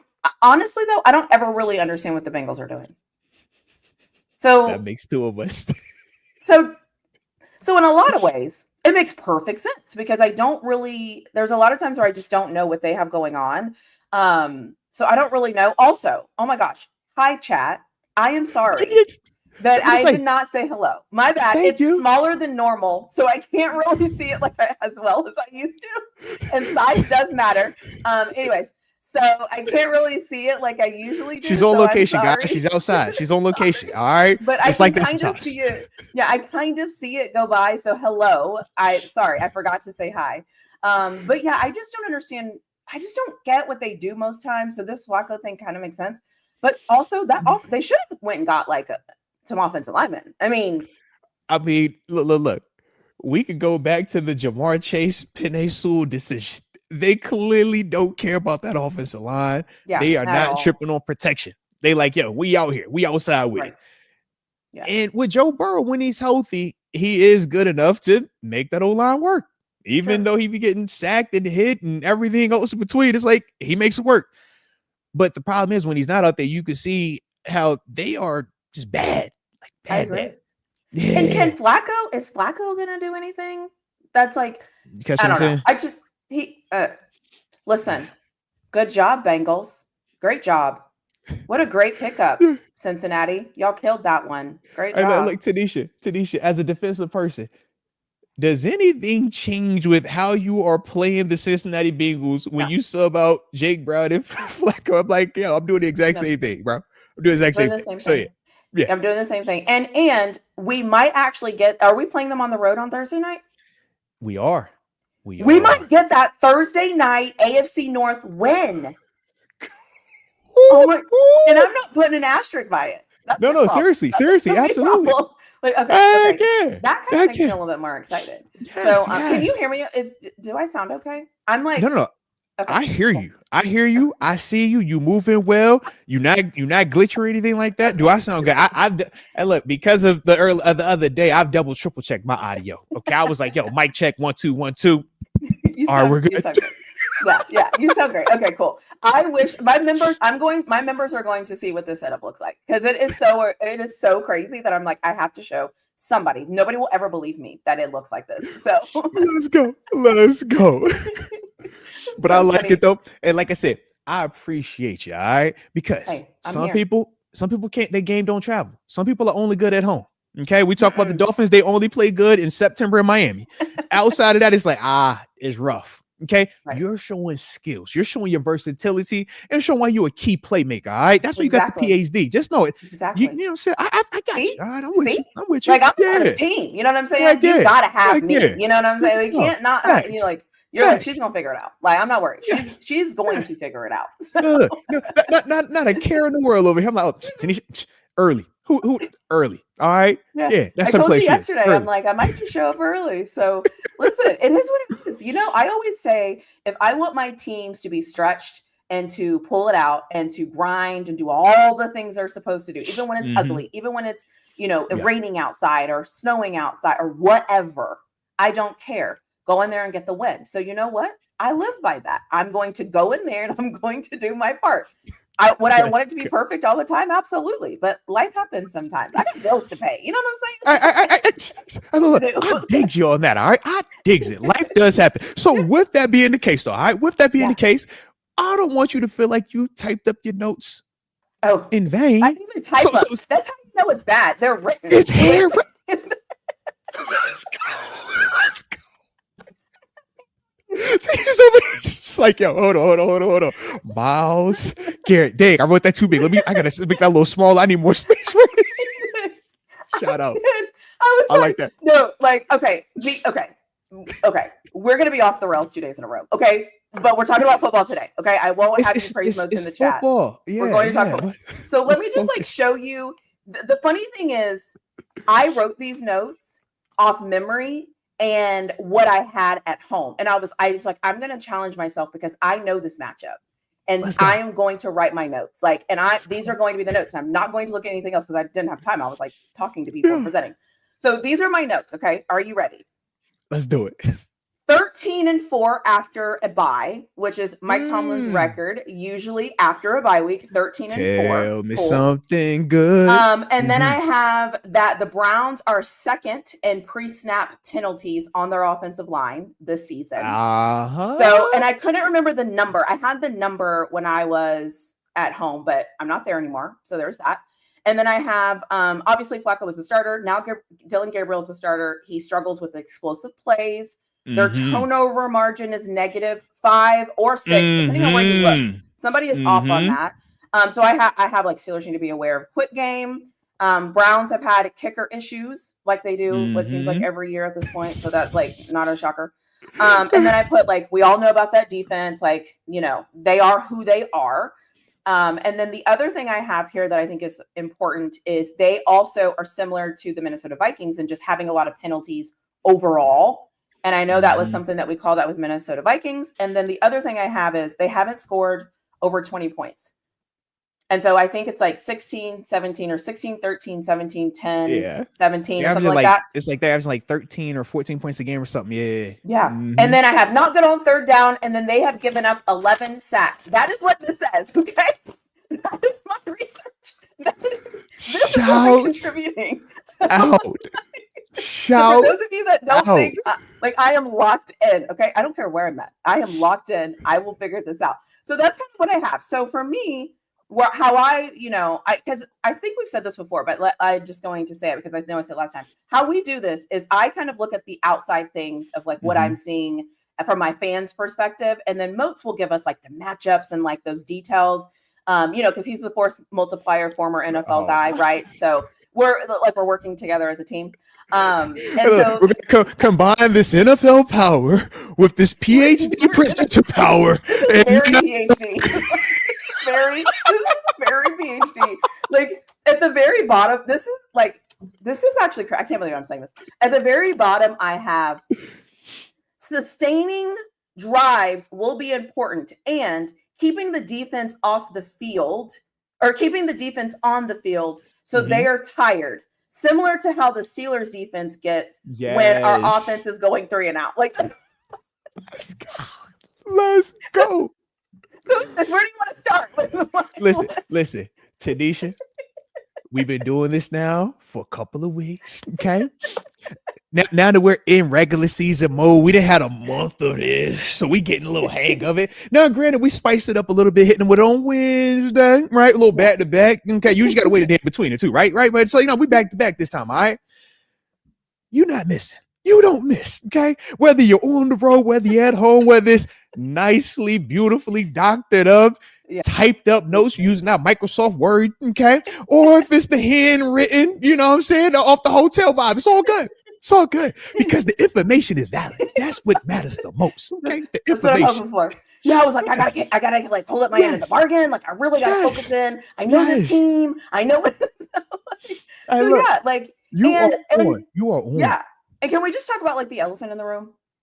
I think collectively, as a fan base, we need to take a deep breath because we all know in the back of our mind we're thinking this can't be one of those games this year, right? This can't be one of those games where we have that letdown and we're at home. Like, I know, I feel it too. Okay. I'm talking about it. I don't want to harp on it, but I did want to throw it out there because I'm aware, like I know, and I feel it. We're 3-1. We looked good. What could go wrong? Like, I got it. So I'm just calling it out because, you know, rookie quarterback, we're at home. And I'm still kind of pissed off about the loss last year in the snow, but I've kind of let it go. So anyways, I'm just calling it out because I'm totally aware that we are all, we're all kind of, it's in our minds. Like we know. Now, this is the alumni in me. Okay. I love whenever a Tomlin loss is brought up or the potential for a Tomlin loss is on the horizon.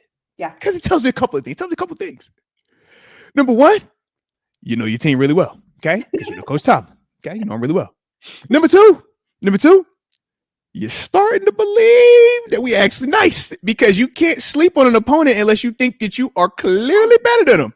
So you actually starting to believe, y'all starting to believe that we got something. I am. But then my favorite of all the reasons why I love when we hear the thought of a Tomlin loss or that anxiety it gives us is because I think of last week or 2 weeks ago, we got that Tomlin win in Minnesota where everybody thought we couldn't do it, where it was, it's Justin Jefferson, it's Brian Flores, it's O'Connell. It's like, so for, we got a lot of them Tomlin wins on our belt, all right? And we keep stacking them up. And I know we got some more potential for that down the line. So let's get into this one, man. We ain't tripping on this, baby. We not tripping at all because the track record does reflect we have way more Tomlin wins than we do these Tomlin losses. We win way more of these wins, way more. Because I think the Patriots win was a Tomlin win, right? Like 5 turnovers. Everyone's like, it's lucky, blah, blah, blah, blah. But like, that's what we do. We just grind it out. It's ugly. We lose in all the areas that you think matters, except for turnovers and sacks. And we win the game. What was the Jets of Tomlin? How do we feel about that one? Because it was nasty. It was weird. It was to be honest. Yeah. For me, looking back, right? Because now I'm in whatever week this is. I start to get confused after the bye week. So I'm like, how many games a week? Now I don't know what that game was. That was the first game. Like yes, we won, and I'll give it to Tomlin, right? I'll give it to Tomlin because it's like we won, and I get it. It was also Justin Fields. It was so weird though, because remember it was like we came out firing, like scoring points and moving down the field, and then kicking field, and we were kind of like, do we have an offense? Like, do we have an offense? So I don't know what we have. What I do know is when I was writing my notes, I thought I am writing these notes with confidence. And I am writing these notes not even thinking about the Browns defense. And that's no disrespect to them because I know that they're good, right? Yeah. But I'm writing this because I believe in what we're doing. And I think sometimes it's a different angle when you're like, I like what we're doing, so I'm here versus leaning on what the other team does well. And then, because let's be honest, again, my Colorado team right now, that's kind of what I'm doing. I'm kind of looking at the other teams and I'm like, oh my gosh, like let's do whatever we need to do to kind of like hope and pray we kick the ball in the end zone or something. But with the Steelers, I'm like, if we do what we're supposed to do, the rest will take care of itself. That's kind of where I'm at with this right now. And look, I just be appreciative of when like the fan base joins that mindset, because as players, we always have that mindset, and we're told like, yo, y'all just think that everybody's gonna win because you're playing the black gold. It's like, why wouldn't we think we're gonna win? It's like when the schedule comes out, it's like, hey, what's your record prediction? 17-0. Who I think we're gonna lose to? Who I think we're gonna lose to them? We didn't play. Why would they do that? I'm nice. He nice. We nice. Yeah. So that is the fun part when it does, shift perspective wise, because as much as I love to, kind of have this jokey. Oh, and I got to pause for a second. My college girl just walked in. All right. This my college girl gave me a little Starbucks. Hey, look, you walk right here so they can see your face real quick. All right. Y'all see I got my babe here. You can say what up to. Love you. Look, man. Shout out. She know what I like. Good to see you, girl. I love it. Love you. I'll see you in a little bit. There it is. I love it. Show. I got the little ones up here, man. She ain't so little no more. She's a big college kid now, man. I'm so used happy to be a time where you. What's the drink? What's the drink? I'm a cinnamon dolce latte type of guy. Okay. Grande is the size, all right. But you know what I mean? What, do you keep the same milk or do you change out the milk? I actually do. Yeah, I tried to pride myself on not being like a bougie Starbucks orderer. Because, some people are like, I want almond milk. No, I want skim milk. No, I want the 2%. I want this. It's like, nah, bro. Just make sure, it tastes good, okay? It's nice. Got a little flavor on it. Because my first introduction was like black coffee, and that was not the best, but it kept me awake in meetings. So that was why I did it. And now I learned to just drink coffee that I enjoy. So but shout out, man. I'm so happy for you. And when I get a little nervous, I start sweating a little bit. I was like, hold on now. It's like, I see feet. I know those feet. I know those toes, man. Shout out, man. So let's go, man. So y'all see the big smile over here. All right. I got a little happy. All right. Shout out to my college girl, surprised me today. Okay, but anyhow, let me get back to where we was at. All right, so I actually don't remember specifically where we were at, but what I do remember we were just talking about the Tomlin wins and that we think think we're a good team. Like we think we're kind of the belief that we have as players. We always believe that we're better than whoever we're going against, and even though that player that you're competing against or that team may have a better record, may have more known players. Why do you think upsets happen at every level, whether you're talking high school, whether you're talking college, even professional? It's because we all believe that we can truly do it. If we just got enough time, we can figure this thing out. So when we, have that perspective, it's one way. But us versus Vikings, when you're talking Justin Jefferson and Jordan Addison, that doesn't feel the same of like, hey man, we throw anybody out there, right? At least from True. fans' perspective, because those names are so known. Whereas when we're going to say Jerry Jeudy and Isaiah Bond, it's not going to have that same effect. So flip side, it's a lot easier for us to feel more confident, and that confidence then leads to the letdown, right? Because you're overconfident, you overlook them. But our confidence doesn't change week to week. We truly feel like we're better than anybody that steps on that field every single time we're out there. And it doesn't matter the record. And that's part of what Coach Tomlin understands, that he uses that to help us. And then there's still some times where, you know, you can have all the great mental preparation and all the mental things that go into a game, and you just have a mistake, right? We talked about the Caleb Johnson situation. We talked about, you know, the cat in Arizona that, you know, drops the ball before he crossed the line, before he crossed the end zone. Certain things, wacky things can happen. But as a whole, our mindset is always, we're going to find a way every single time. So that's the part that we do love when you guys join in on that. But more importantly, though, when we talk about the outsiders, not the outsiders, the fans, okay? Because the fans make the sport so much awesome. All right, it's one thing for me to kick your butt. I want you to see it though. I want you to clap it and get and feel something when we out there. Yeah, you know, and that's I think that's important. By the way, what kind of shirt do you have on? Oh, you're the second person to notice it. Oh, it's my Immaculate Reception T-shirt that we got when they were going to do the retirement for Franco Harris. Obviously, we know he passed that away, cold night. Yeah, that cold night. It was freezing night, and in fact, shout out to my boo that was just in here with me. She actually came with me to that game. It was blistering cold, cold. Shout out to Kenny Pickett though. He got it. He found a way to get us the dub. Right, got us the dub. What was that? The Raiders. It was Derek Carr. Okay. Yep. Okay. That's so crazy. Oh my night before Christmas, if I remember correctly. Yeah, December 24th.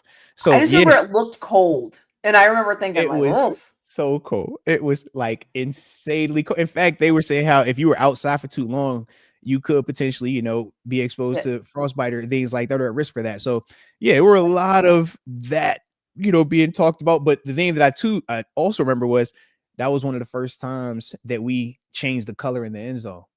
They went with like the old school bright gold paint That's in there. That's the best end zone, by the way. I love Why that don't look. we do that more often? That look. I love Why it. don't we do that more often? You know they are good.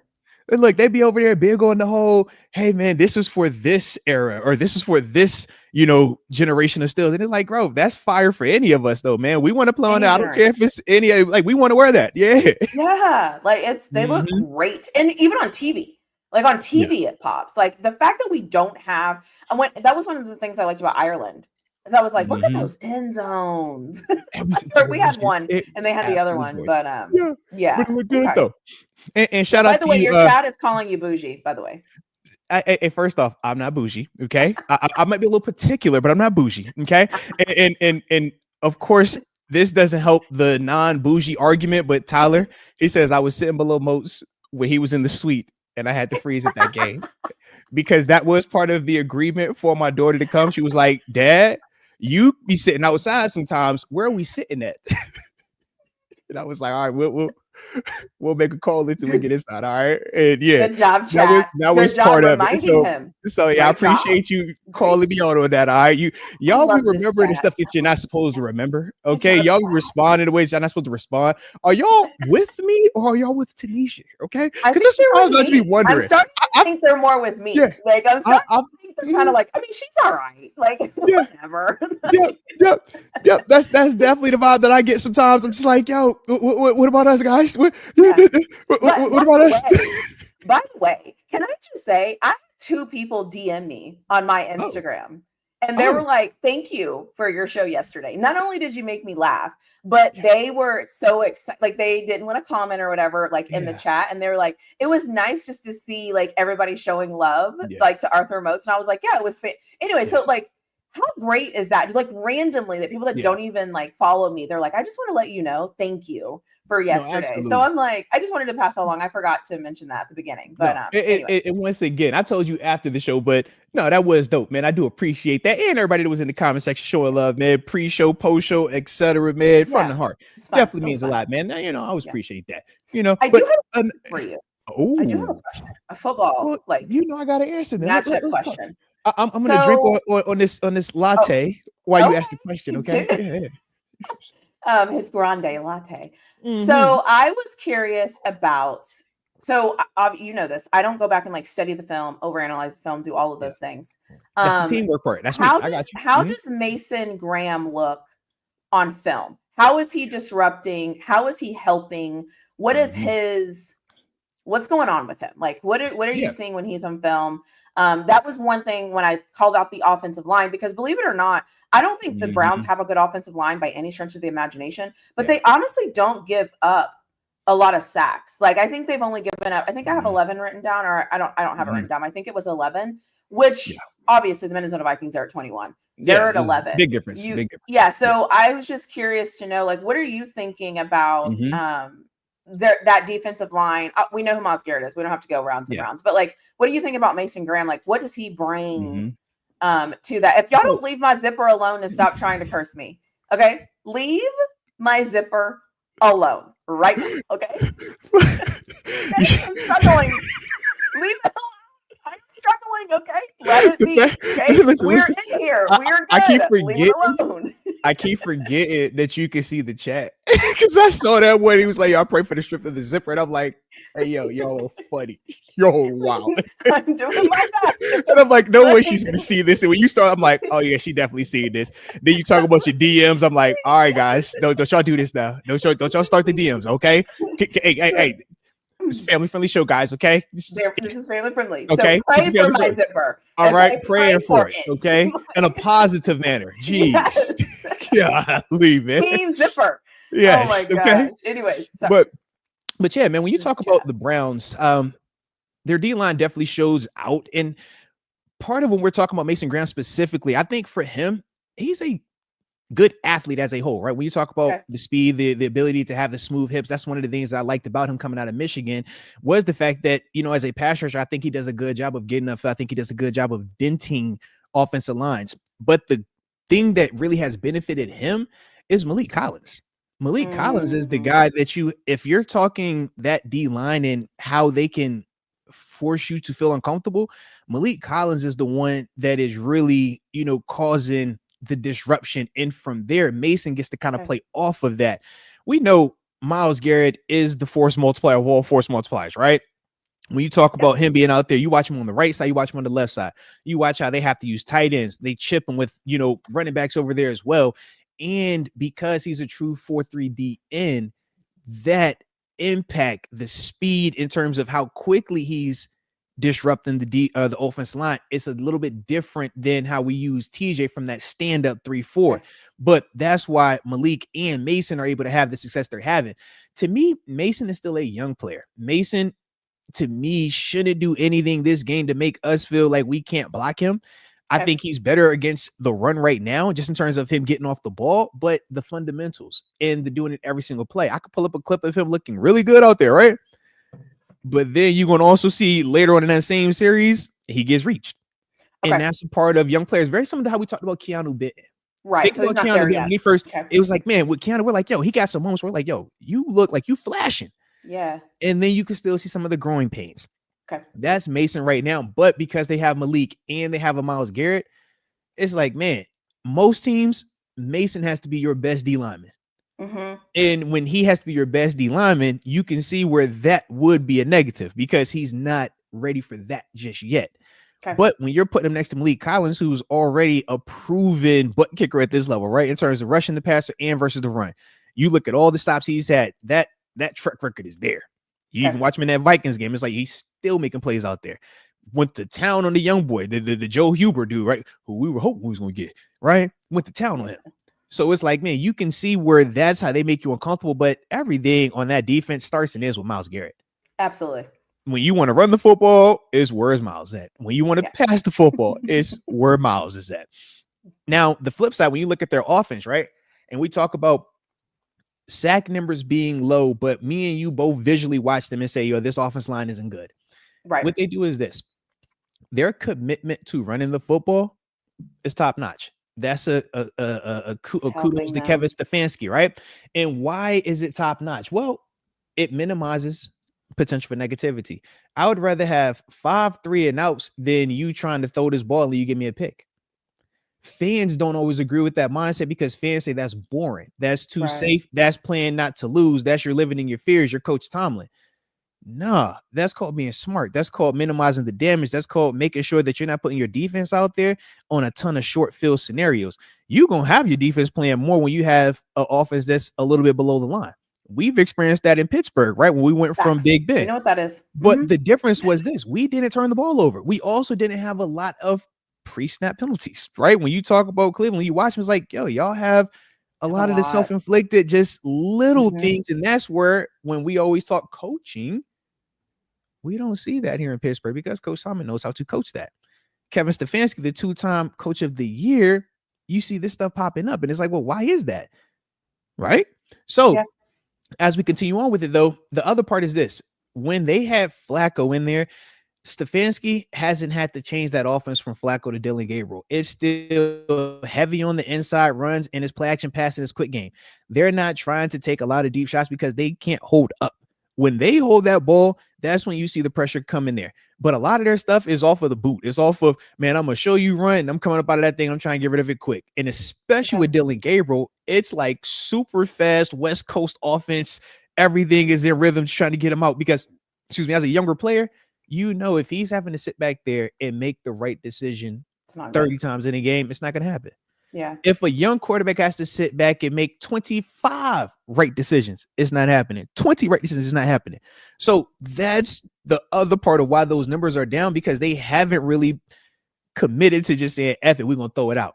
So they're basically coaching around it. They're basically doing everything, which is obviously what you're supposed to do. That's the smart thing, right? Yeah, because when I watch them, you're right. I'm not blown away. I'm just kind of like, eh. By the way, did you play against Joe Bitonio? Was he still in the league when you were there? Low key, Joe. I don't think I got Bitonio. I actually I don't think I got Bitonio. Okay. Cleveland went through because he's like the last of the last of the Mohicans over there. I already know. I was actually going to say that, and I was like, no one's heard of that term. Why am I going to say that? See, hey, look, we dating ourselves, all right? Because I'm with you. I'm like, I for sure remember the last of the Mohicans, all right? Yeah, that was like a yeah, he's the last of the Mohicans, and I was like, no, I'm not going to say that. Come on, man. Everyone's going to be like, what is she talking about? All right. I was thinking about that too. I'm like, did you play against Joe Bitonio? He's been in college. I mean, he's been there for I was about to say, let me pull him up though. I'm about to say, because it's definitely been a while. I don't feel like I feel like I missed him. No, so excuse me. I guess I have. He got there in 14. Shoot. And look, the funny thing is this: you talk about how much turnover they had. I think of all the quarterbacks we played against when I think of Cleveland. I'm like, I played against Manziel. I played against what's my man? Oh my goodness. RG3. Did you play? Yeah, I got an RG3. I got RG3 a couple times. Washington RG3 and Cleveland RG3. Pre-knee brace, post-knee brace, all of it. Yeah. In fact, RG3's first ever NFL game, it was in the preseason. It was against us. Yeah. And it was like, yo, this is RG3. It was like a big old ordeal about it. Yeah. But I just think of like that when I think of Cleveland. I'm like, yo, just go down the list. And then I think of a couple times I got fined versus Cleveland, because we was talking about that earlier too. Yeah. So I was thinking about a lot of stuff except the O-line, because we always said the O-line was trash. So you can get to the quarterback. This is a stat game. We know this. Yeah. But this is different. This is anyways, I know he's there. I saw him Sunday because, of course, I got up and watched the game on Sunday. Of course I did. And I saw him there, and I thought, early. Yeah, I was like, I wonder if he was there when like Moats was playing. Hey, look, great call, because I was over here like, dang, I guess he was out there. But yeah, back then we was not worried about. I mean, let's see, they had a Austin Davis at quarterback one time. I forgot the older quarterback that to it like to kill in front of me. I'm just like, yep, that's their situation. That's their situation. Okay. So I think you have a couple of super chats, by the way.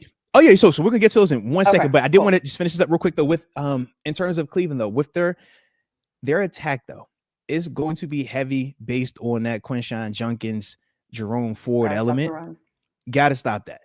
That's what makes their O-line statistically look better than what it is. That's what makes their quarterbacks statistically, and even when you look at Flacco still, I said it earlier, I think he had like 7 or 8 picks already to just 2 touchdowns.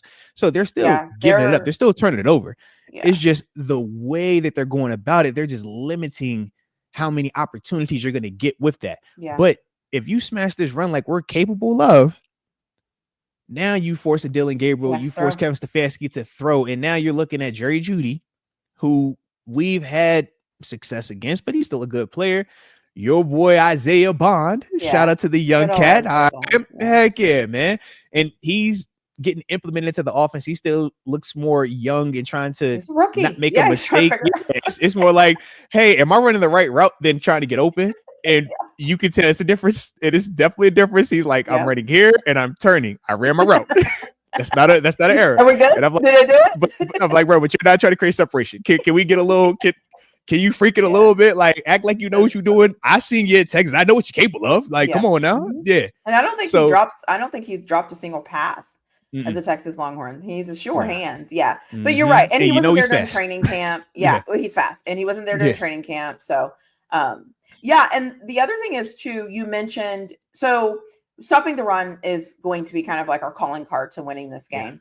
And the other thing, you said something that, anyways, I can't remember. It'll come back to me. I can't even lean like I want to lean. I don't have a table. I'm like, hi, everyone. Like, I feel so awkward. Hey, that is the worst when you're so used to like, this is my setup. You're like, and you go sit somewhere, you're like, hey, bro, I need where can I lean at, man? This don't feel right. I'm also like trying not to move my head because it's like, I notice I'm not in the camera if I move and I talk with my hands a lot. I'm really expressive. And so I'm sitting here, I'm like, I can't do anything. All right, but it looked good, though. It looked good. You're killing it. All right, you're killing it. Hotel room PhD, she got action. All right, she brought the camo off us today, ladies and gents. She brought the camo. She in soldier mode. All right, let's go. We're doing our best. Oh, somebody put it in the chat. I haven't looked at the injury report. That was something that I was thinking about. And I don't have it on my notes. Who has anybody been ruled as out yet, or how are we looking there? On our end, nobody officially ruled out. They got Ramsey as questionable. JPJ listed as questionable, but everything says he's supposed to be playing. He's been full practicing. Everything looks good with there. Highsmith also listed as questionable. They should actually have the practice report up. So I'm gonna pull that up real quick. Let me just check. I just thought about that was the one thing that I was like, I'm not researching. I can't listen. I can only do so much. Like most have got this. Like I can ask. So in terms of the designations, like we said, Ramsey limited, but still out there. They said Calvin Austin, non-participant in practice today, and they're listing him as questionable. And then Ben Skronik, he was dealing with the illness, so he was questionable also in terms of being a limited participant in practice. That was all we had from the Steelers side. And then let me check on Cleveland if there was anything worthwhile. You never know. Just give it a little look-see-loo. All right. Oh, so they hitting us with the everybody's questionable thing. So they got Greg Newsome questionable, Malachi Corey questionable, Myles Garrett questionable. You catch me? KT Levinston questionable, right? Ethan Posett questionable, Denzel Ward questionable. So it sounds like they're pretty healthy over there. That's what it sounds like. Okay. Yep. Cool. Yeah. Okay. Yeah. They pulled the Belichick on us. Just throw everybody up there, right? Yeah. So I can dig it. Now, but when Tomlin does it, sorry. Like I already know. Everybody does it. It's a great strategy. When Tomlin does it, it's like, oh my gosh, why is he so late? I can't believe this. Oh, he doesn't even know his team. Right.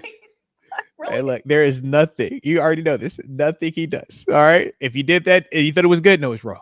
Oh, you did it and it worked. It's still wrong. Okay. I don't like it either way. Nothing you're doing. So we get it. All right. But we did get a couple supers in here, and I'm gonna say on the front end, I'm still gonna work on getting one of them cool like TaNeisha drops. So when y'all send the chat, you know what I'm saying, I can like show y'all some love the same way. I ain't got it yet though. All right. I was out in the community. I told you earlier. I was out in the community. We was volunteering. We was shaking hands, kissing babies. You know what I'm saying? So that was when I would have been doing this. All right. I'll be better. I'm a work in progress. All right. TaNeisha come here and she be exposing me, man. I'll be like, I can't hide from her. All right. At least on yesterday's show, I could have ducked off. Like, you know what, man? She ain't here. Y'all ain't gotta know I ain't got no thank you for y'all. It's all right. But when she here, now I'm like, dang, all right. So see what happened. The dog is my homework. You know what I'm saying? Listen, you have artwork, okay? You know what I'm saying? You have new artwork. I'm using it for my backdrop. All right. Just like I don't know. All right. You're killing it. Just try it. I'm just a work in progress. Okay. Just try it. But shout out to Tito with the good vibes. Always appreciate you showing love, man. Tapping in with. He says, Moats, do you think Coach T's approach during a bye week gives this team any kind of edge compared to other coaches. I will say this, man.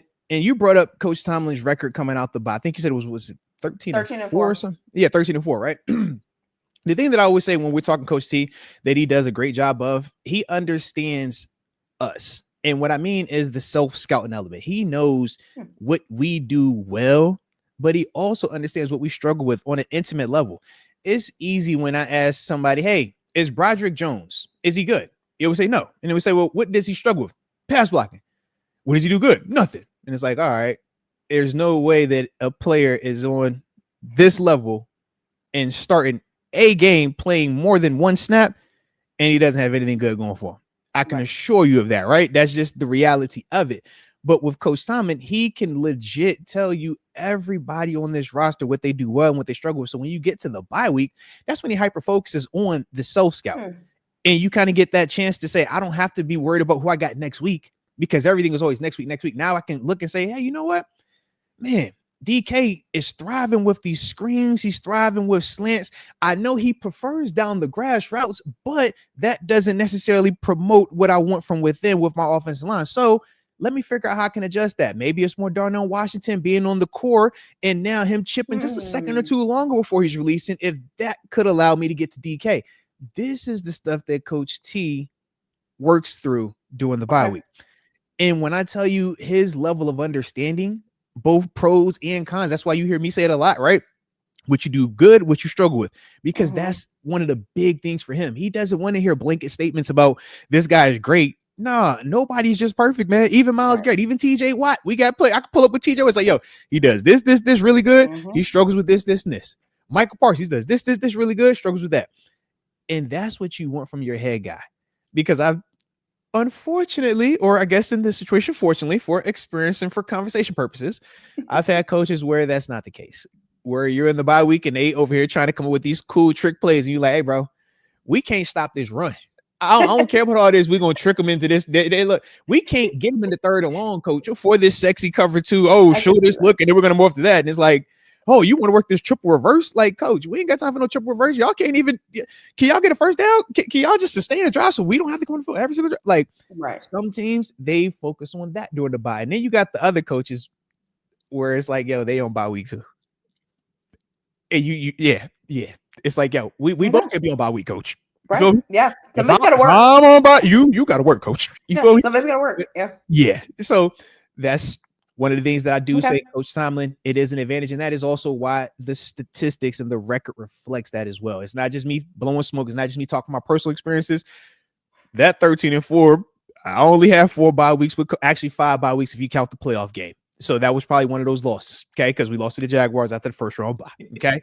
So, yeah. If you, oh, my God. I was heartbroken over that loss. Guess what? That makes 2 of us, okay? For sure, makes 2 of us. And it was my last time putting on the black and gold jersey, so crushed, okay? I'm like, you mean to tell me my last time walking off that field, I took an L in the playoffs, in the division round, when all year we said we getting back that lick versus the Patriots because of the catch, no catch. Oh, and we said it has to come through Pittsburgh. And my dog 4 weeks prior to that gets injured and it throws the whole nucleus off. Oh, yeah. And wasn't Jalen Ramsey on that Jacksonville team? Come on, man. They had 5 picks against my dog 7 earlier in the season. And then they came back and had a pick 6 early in that game. Now, my dog was on their head, though. 7 was on their head with it. Yeah. But it was just like, man, we weren't that type of defense at that time to be spotting anything. You feel me? Blake Bortles, that was the whole playoff Lenny, right? Everybody said, who's playoff Lenny for that? We got to introduce the playoff Lenny. Okay. That game, got the introduction. Yeah. That game broke my heart. And then the other game against the Denver Broncos. Yep. That was the other one. Man, and the fake slide. Absolutely. I remember that one too, because when I take my shirt off, Bryant, I have this. Remember being in the end zone? So look, I don't even remember that part. And this is why. Because I had tore my pec opening series in that game. And I just remember being like, yo, this is the worst pain I have ever experienced. And I remember being pissed. And then I remember lying to myself for a second, like, yo, I'm about to come back in this game, coach. Yeah, I'll be fine. Hey, y'all need me. I'm nice with it. I like my matchup. Let's go. And he was like, pick your arm up real quick. And I did this and he tapped me. I said, ah! Yeah, it was over. So, yeah, I definitely missed the Martinez. I'm low key, barely remember seeing the whole Fitzgerald situation at the end of the game. All right, because it was Okay. a rough time. I get back Yeah. out there. It was like that's what I came back here to see. Tough. Got Yeah. it. Okay. Yeah. Mhm. Anyways, we don't have to talk about. Anyways, we don't have to talk Yeah, about yeah. Can we that. get positive? Can we get positive, please? Like you bring a lot of negative over here. Okay, we like As soon as you said that, I was like, oh positives. my god, that game, that Yeah, game, that game. yeah, Like certain yeah. games, you just remember them. It's like you'll never, yeah, they'll never go away. Absolutely, absolutely. All right, we got another super that came in here. Shout out to the homie Hannibal. All right, Hannibal says peace and love, Moats. Dr. T, because she got the PhD. Don't forget that. And the chat fam. It seems like offenses attack the space TJ empties when going for the sack or run stop. Is there any way to plan to fill the space he leaves more often? Now, Hannibal, why do you have to ask these questions? That puts me in positions where I'm torn between telling the truth or give you my political PC bull job that TaNeisha calls me out on occasion. Okay. So, can I give an answer that I think might be the answer? Give to what you got. I think yep. might be the answer. That is why you pay the other guys. Somebody like my thing is I think when TJ's not making plays, people assume TJ's not doing his job or his part, and it's like the other team is game planning as well. And when you have a guy like TJ, just like you said when you were talking about Myles Garrett, Mason Graham, I cannot remember the guy's name. But you were saying like he's there to kind of help. Yeah. Right. Mm-hmm. He's there to help what's going on. I think sometimes we want to say it's TJ's fault, but like where are the other guys? Who else is going to make a play? And so for me, I'm like, that's the other guys. So you're paid too. So anyways, that's my answer, because I feel like so many times we're like, it's TJ's fault. TJ hasn't gotten a sack. I'm like, TJ's getting quadruple teamed. Absolutely. Where are the other guys? What are they doing on the football field? Anyways, that's my answer. So I'll say this. You are partially correct. Okay. The other guys needing to make plays more consistently, absolutely. And that shows, I think, a lot in some of the obvious passing situations, some of those third and longs, right? And we're like, yo, where is he? And it's like, whoa, he's being occupied by a chipper, by a running back coming over there, by the slide of the offensive line. Other guys got to win. The other side is this, though. And what Hannibal was talking about when he says the run stop, it's the pass rusher's curse. We always want to get sacks. And there is no better feeling than on play action pass when they actually pull that run fake and you say F that fake and you go and you sack this quarterback 10 yards in the backfield by yourself, get up and do the best sack dance you've had, all eyes on you. You feel like Showtime at the Apollo. No exaggeration. It's that feeling. Is that a lack of eye discipline? Is that what you're saying? Yeah. Or what we call it is this. We say you can't get a sack on a run play. Got it. So you have to be disciplined, and that discipline is you stay connected to the tackle's hip on the run fake until you see that ball is actually not handed off. And then from there, you foot in the ground, climb to where that quarterback is going to be. And we say athletically, we're faster than those quarterbacks. So we should be able to still meet him at the point of attack. So even though it's not the 12-yard, you slam him on the head before he turns around sack, you're still going to get that sack maybe 5 to 7 yards. But it's a different feel because now he can see you. So you got to work a lot harder for it because now you're matching his energy if he tries to take off, etc.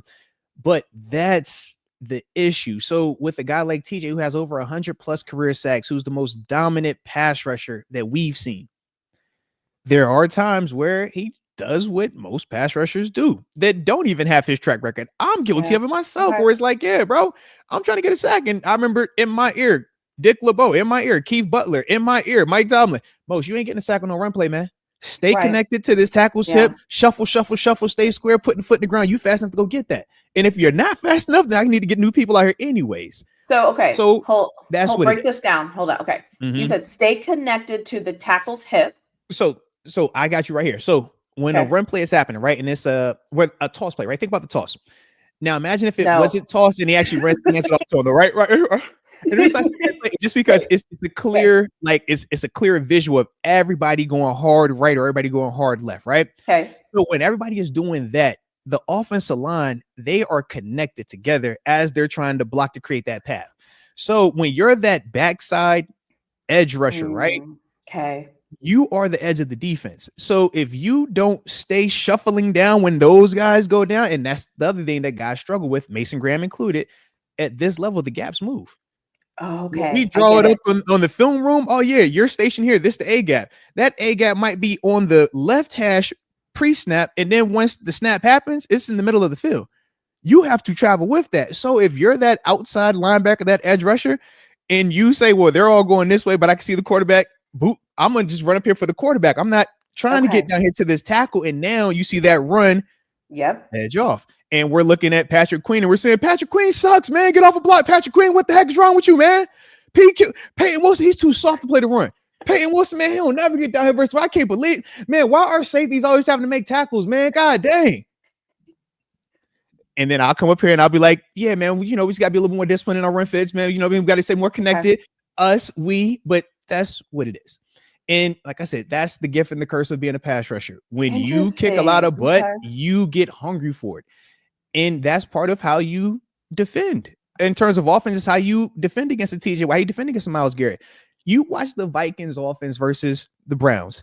Mm-hmm. It's quick game to Myles. It's play action to Myles. Right. I'm going to give you a lot of different looks. I'm going to chip. The thing that you hardly see, though, is him unblocked and just saying, hey, man, let's leave him unblocked and let's see if he's disciplined enough. Because if he is disciplined, he's still athletic enough that he will slam your quarterback on his head. Right. But you just hope that, man, if I give you 4 or 5 different looks, when I do mix this in, you're so thirsty for that sack, I'm actually give it away. Here, take the run. Okay. Take the run. I might show you 5 of that and it all be runs.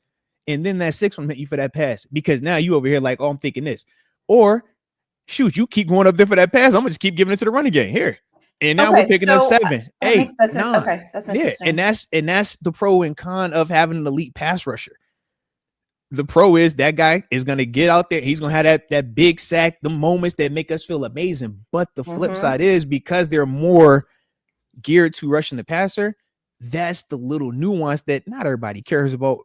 And that's why I was laughing when Hannibal even brought it up because it's like, yo, you bringing this up lets me know that you actually are watching. You know enough of what's happening to even know that part of it. But that's what it is. And like I said, man, who's going to tell TJ, man, nah, don't be as thirsty for a sack?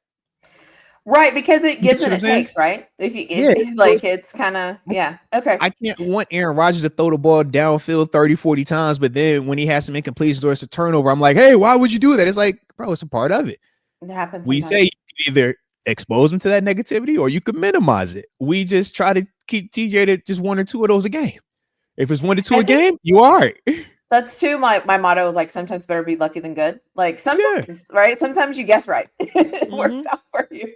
And so, okay, that actually makes a lot of sense. Okay, Coach Tom will hit you with the gunfighters get shot, or you gotta break it. You can't make an omelet without breaking an egg or 2. It happens, man. So and that's the same way how we look at. What is he saying? So gunfighters get shot. So think about Cowboys, right? Old school Cowboys, right? Okay. John Wayne, Billy the Kid, Doc Holliday, right? They kick a lot of butt, but they all got hit at some point. Now they might have survived, they might have won, but they all got hit. Everybody get hit. You might make the best omelet, but with some eggs, it's broken. You can't get the perfect omelet without having to break it first. So there are going to be some times where you get an offsides. Why? Because you are so keen on getting off the ball. You do not want to be laid off that snap that on occasion it might happen. Now we want you to be super disciplined that you never have a false start. I mean, you never have an offside, but it happens. Yeah. The same way. True. I want you to get all these sacks, but at the same time, I know, hey, you got to be disciplined on this run. All right. Yeah. But that makes sense. That's the give and take with it. And when it's a guy like TJ, you live with it because he's been right more than he's been wrong. He's been wrong. And that's kind of how you have the mindset when you go in. Now, the conversations that you have with TJ are very different than Highsmith, very different than Herbig, very different than Sawyer. Okay. Those guys don't get that type of green light. That's because TJ is who TJ is, but it's levels to it, and they know that. The same way when you're in there, you know that. It's like, man, I played with the TJ, I played with a James Harris, I played with a Mario Williams, right? Buffalo. Well, isn't that why Tomlin says everyone's going to be treated fair, but not everyone's going to be treated the same? Like, absolutely, and you better know who you are. The same. Yep. Right. You better know who you are. Who asked? Was that Hannibal? Thank you, Hannibal. Yeah, Hannibal. Shout out to you, Hannibal. Absolutely. And then we had another super. I should have proofread this. Hopefully, I don't get fired today. Justin Gordon. He says. And shout out to you, Justin. He says, still hearing talks of acquiring a wide receiver too. No matter if it's a big name or no name, I don't know if I trust Arthur Smith to make it work. We got him his second number one tight end. And the O still looking like Matt Canada at times. Can't blame the offensive line. Now, Justin, I'm team you. I'm a fan of you. But we know for a fact we can't say that, this offense has looked Matt Canada-esque when we look at how many times we've scored 20 plus 30 points. Like we score opening drives, sometimes first two drives. These are rarities that we never experienced with Matt Canada. So I actually do trust Arthur Smith. I just think that once again, when you're throwing in our offensive line, it naturally is going to have certain things that it handcuffs you with. Like we talked about with Cleveland. We say, yeah, the same way that we look at Cleveland's offensive line is kind of how I look at us, except I feel like we're a work in progress in the right direction where they've been kind of in the wrong direction. But with that, it's like, man, you don't want to put those dudes in too many situations where they have to sit up, pass block 4 or 5 seconds and do it 30, 40 times in the game. It's going to set them up for a bad day. And especially with a unit like this. So I don't look at that as a negative. I don't look at that as, man, why can't we figure out a way to be more explosive? It's like, yo, we are explosive. We score a lot of points. And we've scored a lot of points this year. But and I think it's week. It's like what week 6, whatever game this is. I don't know. It's week 6, but our 5th game. Yeah. Okay. So game 5. I mean, we're 3-1. Like, give it like. I feel like I understand the angst because we want to be so good, so bad. I get it. But at the same time, it's like what we're doing is not working, right? Like we're moving, and I've seen 21 points, 24 points, 34 points. Like, when was we doing that with Matt Canada? You feel me? Opening drive touchdowns. We weren't doing that. Yeah. 2 and 3, we were talking about like the drop passes that we have been seeing from the guys. Like we've seen. We were making a quarterback switch at one point during this time. Yeah. So I mean, I get the angst, but also like I think we're fine for now. Like again, we always say though, if at any moment some of this changes, we have no problem. We will come back and we will say, hey, by the way, the thing that we said that we were good at, we're actually not that great at that right now. TaNeisha, these takes are not final, okay? These are not final. They're in pencil. Yeah. Heavy on the pencil with the eraser. Nice eraser. We got double erasers, okay? Yeah. The white eraser is the best eraser, by the way, if anybody's curious. The white eraser. Excuse us. And y'all call me bougie. She's over here like, I don't use those number 2 pencils. No. I'm mechanical only. Okay. And if it doesn't have one of those nice, clean white erasers, get that up out of here. 0.7 is my favorite. Wow. Spoken like a true PhD. Okay. Spoken like a true PhD. Listen, I have opinions. I have big opinions when it comes to school supplies. Also, shout out to the person that said send the greasy super chats because Moats isn't proofreading. Shout out to you. That was hilarious. Because I for sure. Hey, look, when I looked at it, I was like, okay, I see the super chat. I'm just gonna click it. I hope that it's family friendly. I hope that we don't get in trouble. But yeah, I for sure just that way. I have the housekeeping people coming, and they're like, I'm like, and that's what it was though. Yeah, so I'm like paying attention to them, but like, so I'm kind of like, so when I see you look, I'm like, okay, let me just keep going, and I just click the button. I'm like, oh God, I did not look at this at all. Okay, so shout out to the fact that everything worked out. Okay, everything worked out. Now, getting back to this Brown squad, though. Yeah. I do like the fact when we talk about some of the things they're going to struggle with or some of the things that I do feel like make us have questions about them. What is the direction of this team now? When you talk about moving on from Joe Flacco, it's one thing to take him out the starting lineup, but it's another thing to trade him away. Now you are essentially cutting the cord, right? We've burned the boats. We are no longer turning back. And with that, you're looking at Dylan Gabriel and Shedeur Sanders as your only 2 healthy options. We know Deshaun Watson's still there, but he's still hurt. Yeah. So if I'm on that Browns team, what is my mindset this week? You just came back from London where you took a L after a game that you probably felt that you should have won. Mm-hmm. And now you trade your best quarterback in terms of statistics, right? Because Dylan Gabriel ain't go out there and blow the world away. He played decent, but he ain't blow the world away. So it's like, what version are we getting? Is this a team that's playing with nothing to lose from a positive standpoint in the sense of, man, hungry dog, we attack and we feel confident? Or is this a team that, hey man, if you come out the gate with it the right way, they looking for a reason to pack it up. We know internally, not all of them are on the Dylan Gabriel train. They still got questions about, man, some of them want Shador as the quarterback. Yeah, sure. So when I'm thinking of all of that, I'm like, that is another added bonus for us. I think that is something that will negatively impact them and negatively impact Dylan Gabriel when you don't have everybody believing that you're the guy right now. Yeah. You know, the other thing I usually say, and again, this is something I've just always said, is anytime you take away a team's strength, you can see how the team is going to fold. Because it's like everybody knows this Brown defense is fantastic. Like no one's going to say they're not. Yeah. But if the Steelers can come out and get like 14 quick points on this defense, now everyone's like, wait, you're supposed to be our strength. Like wait a minute. You know, and like the dynamics of the game changes a little bit. And so, and I don't know if we can, because I think we all still really don't know what our offensive line is. We like to think the Vikings offensive line is the one we're going to continue to see. We don't know. But I think this game is kind of going to be won with how our offense is able to move the ball up and down the field, because we all know this team is predicated on defense. We know that. And probably the first and second thing that is good about this Browns team is defense and defense. Defense is 1 and defense is 2. And because I can't say special teams, because the kicker, bless his heart, like, you know, like just bless I don't know what else to say. Just bless his heart. Like that's all I got. Watch him, like, anyway, I'm not going to put that in the atmosphere, but I'm just saying, like, historically in the games that they've played, it's kind of like you're looking around and you're like, what are they doing? Like, just what are they doing? What is this? So, but the defense usually shows up. No.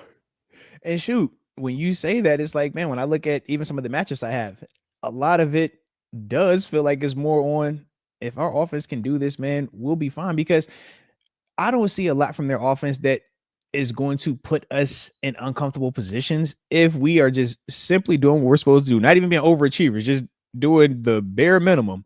Yeah. We should feel fine there. But our offense, that's almost like a feast or famine in terms of how I view it. I think if our O-line holds up, I think we can have a lot of success against this unit. I think our receivers can have success against those DBs, specifically DK. I think that our tight ends, I like our tight ends versus their LBs. Yeah, did Tomlin say we're going to need a lot of big packages this week? And I was like, Yep. And part of that is multifaceted. Part of that is because of the receiving element, right? The other part, and this is the part that we love and hate, whenever you play in a 4-3 defense, and that's what Cleveland runs, that's what Cincinnati runs, that tight end blocking that D end is one of the most important matchups in terms of running the football. When you're a 4-3 DN, you say, man, there isn't a tight end in this world that can block me. And that's how Myles Garrett feels. And you watch Myles Garrett, he treats them tight ends just like that. And it makes it where you can't run to that side. Then you throw Malik Collins, and now you kind of, in limbo here. You're screwed. So that's the part of also why he's talking about them tight ends, and specifically Darnell Washington. He's our best point of attack blocker. I remember when he first had some of these opportunities, man, even going and watching him versus the Patriots. I don't know if you remember when we went on that 3-game skid, and it was like, man, who is this number 30 from the Patriots? Why does he keep making plays? He was the DN having a lot of success against our tight end. Now, since then, Darnell Washington has improved greatly, right? Yeah. We watch Darnell block now. We feel way better about it. But none of these guys are Myles Garrett. Nope. And that's the thing that we go find out, because it's like, yeah, man, if those, in terms of Darnell Washington, Muth, Jonnu Smith, Connor Hayward, we always say you got to jump them. All right, this ain't no one-on-one thing. You're jumping him. Okay, so if it takes two of y'all get after it. If it takes 3 of you with a wide receiver, man, you figure it out. Have a plan. But that's why he's talking that tight end big this week. Absolutely. Yeah. Absolutely. I'm excited to see, like, every game there's a different like matchup, right? Or like a different something that you're like, okay, this game is for this specific thing, or this guy, or this is this, you have the matchup, so it's like it's interesting every week to see like who's going to have the matchup this week that we're going to be like, can he do it? Okay. He won 50%. That wasn't terrible. Wasn't great, but it wasn't terrible. Okay. We need to, if you're 50% against Myles Garrett, we had a great day. All right. Anything better than that, it's a dub. It's a win. Yeah. Certain players, you're like, yo, we got to break even. All right. And since you brought up the matches, that's part of, I could have put Myles Garrett up here multiple times, right? Because it's like, yeah, Of course. that tight end versus DN matchup, he is one of the biggest reasons why their run defense is good, because you can't block him one-on-one. So we could talk about that, but I wanted to focus on the other part of it, man, because we know if we run the ball like we're supposed to, we should feel good about that. But I want us, to be able to have them chances to take their head off. And the only way we can do that is with protection, right? Yes. So we know Myles play both sides. He's more comfortable rushing on the right side, so that's more of Broderick, but Troy's foul time is going to see him as well. It doesn't matter which of them dudes, they have to hold up. Yeah. We're not going to have a ton of one-on-one situations with them. Arthur Smith, Pat Meyer, they're not about to do that to them dudes. But on occasion, you are going to have one, right? On occasion, when we're going through the whole, okay, give them some play action looks, give them some quick game looks, give them a quick slant look. All right, we're going to chip this time. All those different things, right? On occasion, though, it's going to circle back to you. And that's in the those game, moments, right? yes, those are the moments where they have to at least break even. Yeah. Because Miles could take over a game. We've seen it. We know how dominant he can be when he gets it going. Yeah. So for me, that's the first one I had to start off with, man. Both our tackles, Broderick Jones and Troy Fautanu versus Myles Garrett. Gotta break even in those one-on-one matchups. Yep. We're not gonna have a ton of them. Not gonna have a ton of them. Please God, don't have a ton of them, right? But when we do, you gotta stand up. All right. On occasion, I'm beating my chest like, yeah, man, I like us versus anybody. And then other times, like, we're gonna be smart. Okay, we're going to use it. We're going to use the PhD. Okay, the PhD in football. We're going to use it for this, and we're going to say you move the pocket. Okay, you chip that. All right, you double that. You slide the protection. That you get a lot of different looks. Okay, a lot of different looks. You don't just give it this one look. No. You need all the looks because he's good enough to figure that out too. So just keep mixing them up. Okay, but that's where it starts with. Then after that, though, I shifted and I was like, man, we know the other part of this thing. I like our wide receiver, but specifically DK Metcalf, and not when he's always going against Greg Ward. I ain't tripping on Denzel Ward. Excuse me on that one. I ain't tripping on Denzel Ward. Denzel's a good player, but you can have success against him. But the matchup specifically that I want is when he's going against Greg Newsome. Greg likes to stay on that right side. We know DK has had a ton of success specifically on our offense's left. Okay. That's the matchup he has to just ring the bell and dominate this dude. And he's capable of that. And he's shown that he can get off this year, right? In terms of DK, whether you're talking quick game at the line of scrimmage, the run after ability, catching slants, taking them to the crib, whatever, he's that type of player. But make Greg have to guard you. Make Greg have to tackle you. Right. Those are some of the things that we don't talk about. It's like, oh, you're in position. That's great. Now can you tackle this dude, though?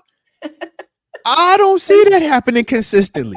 I personally don't. Greg Ward, I'm like, yo, I mean, not Greg, I keep calling him Greg. Denzel Ward, I'm like, you know what, Denzel, yeah, you top notch, but we know who you are. DK gonna get you. We already know that. The same way GP would get off on him. Mm-hmm. But that other one, Newsome, that's the one right there that, yeah, when we taking our shots, that's the guy I want us to take the shots on. That's the one right there. And DK is already looking at shots because he knows that as well. Yeah, it's just, absolutely. It's like they both good, but one's definitely better. One's definitely better. And this ain't the better one. All right. With all due respect, of course. All due respect. You got to throw that out there. Otherwise, they get upset. All right. So with all due respect. Okay. Now, when we shift over to our defense, though, a couple of things. Obviously, like I said, we talk about their run game. We know, man, they have a commitment to it. I'm not tripping on that, though. I feel like with our interior D line, that's going to really match what they do in terms of trying to run those inside runs and stuff like that. So we should feel good there. The matches that make me just a little bit eyes on them. All right. You remember a couple weeks ago, tight end, New England, Hunter Henry. It's kind of good. Yeah. Kind of had success on us that day, right? Might have looked like he was a Pro Bowl All-Pro all of a sudden, right? Yeah. All right. Cleveland might have another one of those athletic. Oh, yeah, I forgot about him, Joe. He wants to be kind of good, but then he's kind of like regular. He's elite average. Okay, you talk about an elite average. Built in a lab. They were like, this elite is what average. You look like when you're built in a lab. Yes. He passes the eyeball test. Yeah. He can run after catch. He can go up and get it. He can block. He looks like Kellen Winslow before he got the injury, right? Yeah. That's what looks just perfect. But then you also watch me like, bro, do you forget how to catch? You forget how to run routes? You forget how to be athletic? Like, so that's what I'm like, he's in that elite average to me. Okay. Yeah. He's in that, but because of, athletic tight ends, Yeah. and we don't have this long track record of having success against all of these guys. Patrick Queen, Peyton Wilson, obviously, you know I gotta look at y'all, right? Because we're gonna run a ton of our dog rush run, where dog rush one, where you see both of our outside linebackers rushing because they like to do a lot of play action pass. Play action pass, bootleg. The best way to defend that is having your outside linebackers discipline, connected versus play action away, and then climb to pull it up, right? That's what you're gonna get a ton of this week. And that's going to be the whole give and take. But the flip side is this, because we're running that puts our inside linebackers at man on the running back, which is fine. You see how PQ blitzes that dang near. He's just attacking because that's my coverage. Flip side, though, is that tight end is now man-to-man. So that puts Peyton Wilson or Patrick Queen on Njoku. And if I know this, the fans can know this as well. And that's the back and forth when you're strategizing defense. It's like, oh, yeah, I'm going to just blitz him and do this. It's like, cool. But now that opens up this and this matchup. So how do you feel about that? And that's going to be the whole name of the game. Can we affect Dylan Gabriel faster than he can find Njoku as he tries to extend some of these routes down the grass? Because, if you're just talking about, man, can Peyton Wilson and Patrick Queen run step for step with Njoku? Sure, if you're going straight line. But the problem is this. When you're covering guys, you're not going a straight line. Nope. You might be going 10 yards this way. You might burst this way. And he turns. The quarterback stopped and goes, so now you got to put in the ground, go back that way. You know how hard that is to do that? Yeah. At that size and that, Right. So that's the matchup that just gives me a little bit of, okay. And last week, when you watch how Dylan Gabriel did have some success, he did find Njoku. That was one of the guys that was giving us some success, and typically with young quarterbacks.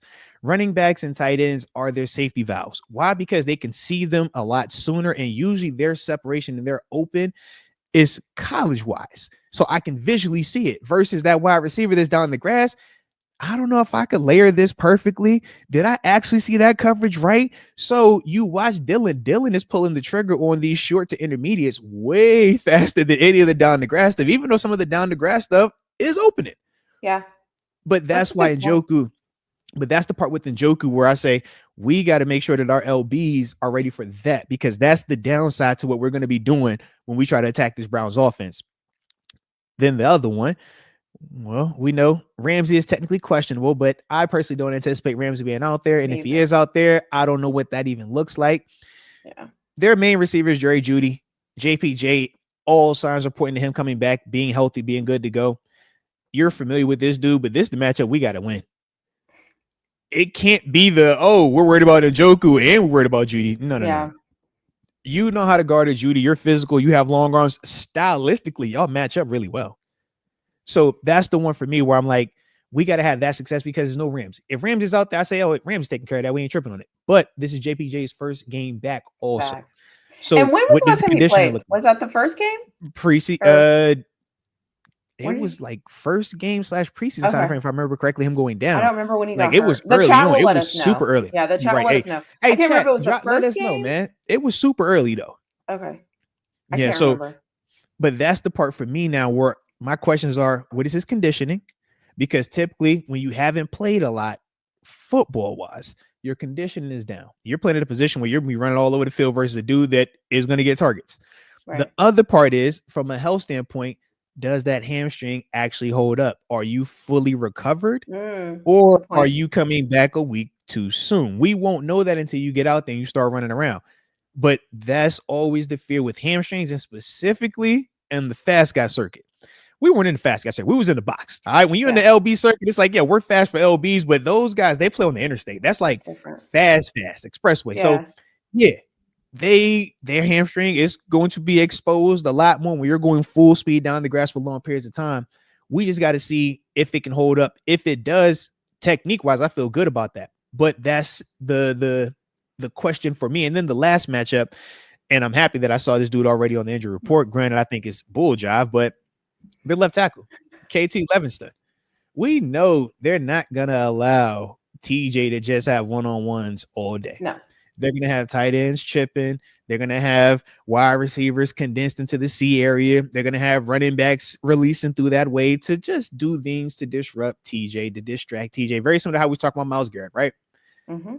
But with all of that, we say it's pros and cons to everything. When you put that much attention on disrupting one player, it isolates the backside. And we're talking KT Livingston, who isn't a first rounder, second rounder, third rounder, fourth rounder. He's actually a sixth rounder from a year ago. Wouldn't even be the starter, but DeJuan Jones is on IR. Okay. So now we're looking at the Nick Herbig, and all signs are pointing to Alex Highsmith returning. Herbig and Highsmith versus probably one of the worst tackles that they have seen this season.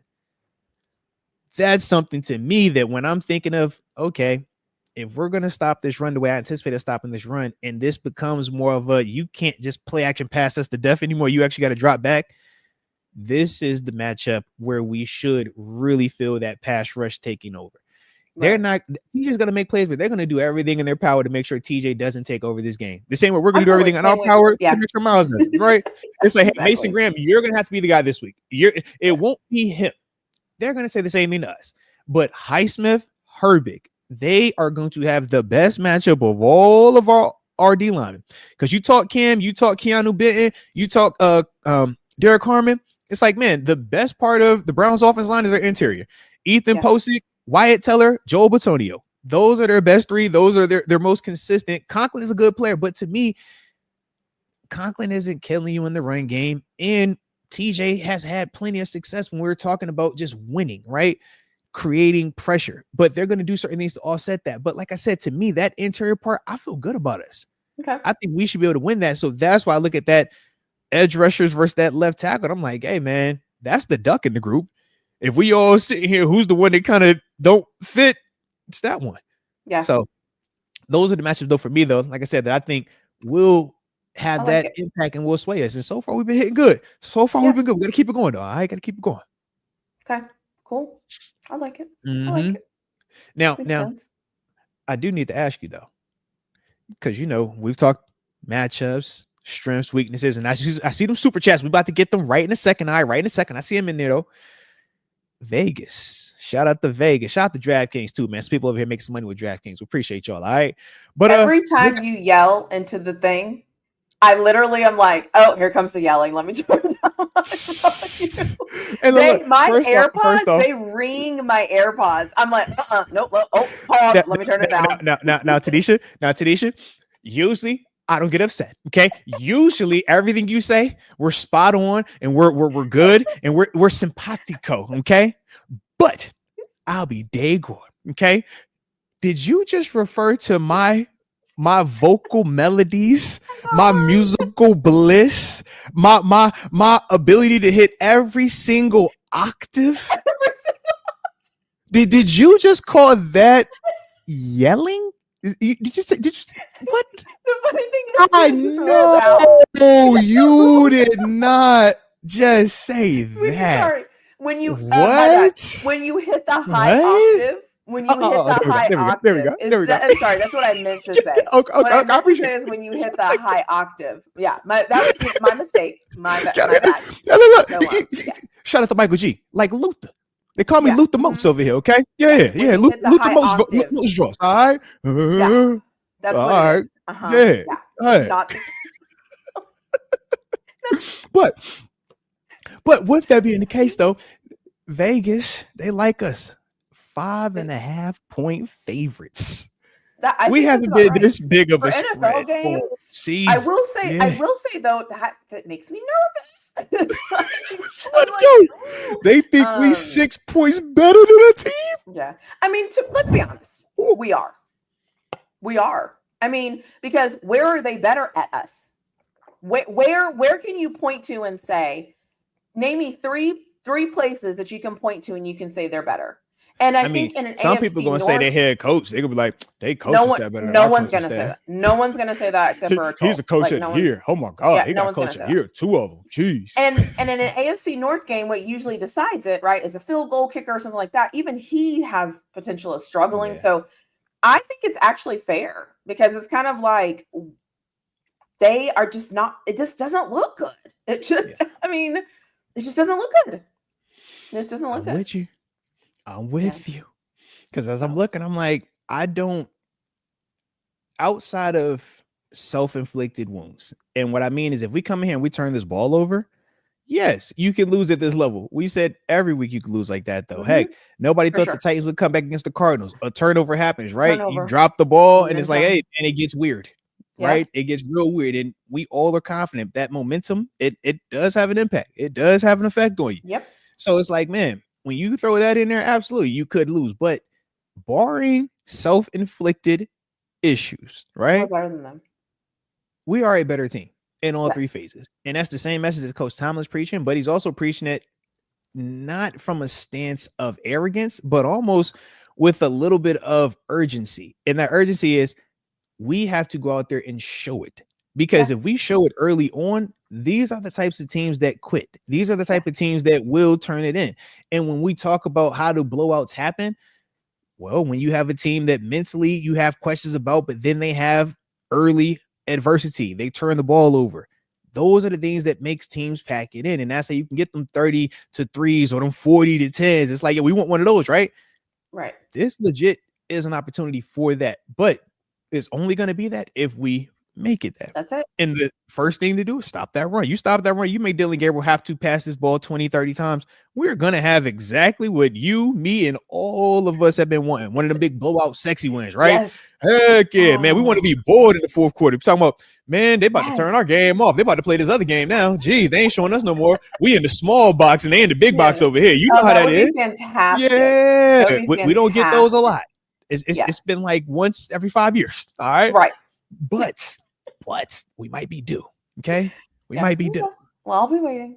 And this does present the opportunity. Now, you know how this is, right? We talking them up, and it's for sure going to be a one-score game down to the wire, buys, walk-off field goal, 55 to the open end zone, and we're like, oh my God, here we go. We're going to run out there like last play to like, we need a first down. We're going to freaking pitch it to the right. And I'm going to come back and be like, oh my God, this stupid pitch play. You know this. We both know this. That's who for we sure. are. That's how this is going to be. So at the end of it, though, how you feeling about the matchup? We feeling good? I feel good about it. I feel good about it. I feel like we are more primed. And I think that's because we have a leader and we know our leader and we've heard his voice and we've been behind him. And we've gone another show, right? Without even talking about the big elephant in the room, the big thing that keeps us stable and that kind of keeps us in line and keeps us consistent. And we don't even have to talk about him because that's just who he is. And that's Aaron Rodgers. And there's nothing they have on that team, Myles Garrett included, that I feel like holds the same thing that Aaron Rodgers holds because the team is better positioned. And that's not a knock on Myles Garrett. It's just the team isn't as positioned to hear him. He has a rookie quarterback. Imagine Myles Garrett going to talk to Dylan Gabriel. How is that? Do they even know each other respectfully like that? You know what I'm saying? Like they haven't even had the time. And Dylan Gabriel's probably like, oh, that's Myles Garrett. Oh God. You know, like I was about to say, you saw how Shador interacted with him the one time. It was more like fan than like, yeah. I'm like, y'all are on the same team. Y'all see this man every day. And y'all are more starstruck than I would ever be. And so that's why I'm just kind of like, we have Aaron Rodgers. And at the end of the day, he is the equalizer. He is the momentum swinger. He is the calm. He is the organizer. He is the everything. He's the everything that the other team doesn't have. They don't have an Aaron Rodgers anywhere on that field. Yeah, absolutely. Absolutely. And it is funny too, man. Just bringing up that Shador part. I was like, yeah, we all have been there at some point. That's how I was with Marshawn Lynch. I'm like, yo, it's Marshawn. I remember hitting my guy like, yo, it's Marshawn. And then when we actually started to practice against each other, he actually would like, oh, I want to go and challenge Moats. And like he would like acknowledge, like, oh my God, he knows Marshawn me. Knows me? What? He knows me. I know the feeling. It was a cute clip. It was cute. It was so cute. And at the same time, I was like, bruh, y'all been together all training camp. Like, you haven't had this opportunity already to be like, can you tackle me? Nope. It never goes away. It doesn't go away. It takes about a year. It takes about a year and a half. And then you're like, all right, I'm good. We're equals. We're equals. So funny. But for a while, though, you go through jersey swaps, like after games, like team to team. Like I saw Garrett's jersey. I'm like, you literally are on the same field as him. or you do this. You start trying to walk onto the field when he's out there. You walk off the plane when he's out there because you can get a picture. But I can't ask to take a picture with you. But I'm going to get a picture with you if you catch what I'm saying. That's hilarious. That's a well played one. That's a well. You hear how we speaking on it, right? This is not my first rodeo. I have plenty of pictures where it was like, yo, I'm not about to ask for you to have this picture because it's man to man. I can't look like that, but I know you're walking this the way. I'm walking this way with you. I know the cameraman's already over there, and I've already gave him the wink, so he knows. Okay, cameraman knows, and I know that you're gonna get this picture. Or we're walking into the game, and this was my other little trick. It's like, all right, if you want to get seen on ESPN, Monday Night Football, Sunday Night Football, NBC, just walk in with a star. Hey, you said Ryan Shays. He was walking in. I'm gonna just be behind shade, just right. Oh, Coach Thomas, I ain't walking in with Coach T. Oh, you said this Big Ben. Ben, you're on this. I'm just gonna casually be right here. You're gonna see this suit though. You're gonna see this. You're gonna see the drip. Okay. And they gonna be like, really yo, and then you get the people hit you up like, yo, I see you. I'm like, yo, I know. Yeah. I appreciate I was there with my quarterback. We were talking before I walked in. Oh, yeah. Guys, just hanging out. We do. Yeah. So trust me. That's what we do. It is what it is. All right. It happens. All right. But let me get these last super zen real quick. All right. Because I do see I was like, we 6:35 and I don't want nobody to get in trouble there. All right. So we staying on schedule. This from the homie James Skicka, and we do appreciate you, James. He says, part 1 of 2 supers. Dr. T, the graphic of you and Moats has you wearing a one deuce Terry Bradshaw jersey. Are you a fan of Terry B? He was the first player I liked as a little small kid. He was always a tough as nails legend. Yeah. All right. So you can hit that first. Well, the answer is actually Moats created it. So this actually, I know it's addressed to me. I didn't have anything to do with it. Moats took his skills, his resources, his people, and he created that. So that is actually a Moats question. Yeah. And the answer to that is shout out to the graphic designer, my man Roach, because he cooks up the best. Like I said, man, that's my guy. And I actually didn't ask him initially about putting her in a jersey or a specific jersey number, but the 12 is because it's Terry Bradshaw. And we know with, the previous person that was in with us, he was diehard 7, diehard Big Ben. And it was kind of weird to do that after that. So it's like, yo, man, TB, you can't go wrong with Terry Bradshaw. There is no negative with Terry Bradshaw, 4-time Super Bowl champ. People swear by him. And if worst case, he's the second best quarterback of all time for the Steelers, I think it's a dub either way. So that was the long answer with that. All right. So shout out. And she approved it though. She hasn't cursed me out for it. She ain't sent me no nasty messages or anything like that. She's even utilizing it. So I'm like, dang, all right. She likes it a little bit. Like school. All right. I can roll it out. Could use it more. All right. I'll start implementing more into the program and the show. Okay. I just wasn't sure, but it's like, all right. You know what I mean? Because it's very So I like that. But it's fashionable. Wait, let me show you all my favorite part. Hold on. Let me make sure I can move. Fashionable Steelers. Let me show you my favorite part. You see this finger up that's in the the finger up that's in the air is actually my favorite part because I'm always using my hands. So the finger I love, and then also look at that waist. I see. I'm about to say, yo, waist. My man Roach did. Hey, he got you. All right. Roach was like, yo, this ain't this ain't just you just fan. No. Give her some attributes. I was like, all right, I see what you're doing there. I got you. Yeah. All right, and it's a fitted jersey too. All right, you ain't big and baggy. You're fitted. I just shout out to Roach. Shout out to Roach. All right, that's the homie over there. All right, absolutely. But if you wanted to know who I would have if I chose a number, because I feel like that's can I guess first? I think you're kind of cheating. You think I'm cheating? Oh, okay. Who would you guess? I was going to say Troy Polamalu. I think you're a defense person. Fair. I would actually prefer 98. I would do Casey Hampton. I should have caught that. And then I would probably, I see that. Yeah.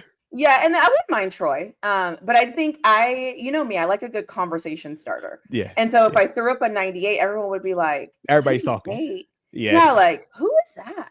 Like, why would who is that? Like, why would you choose that? So that's what I would probably choose, just because it'd be different. 43, everybody would do 43. I mean, 43 is like the right answer, right? Sledge.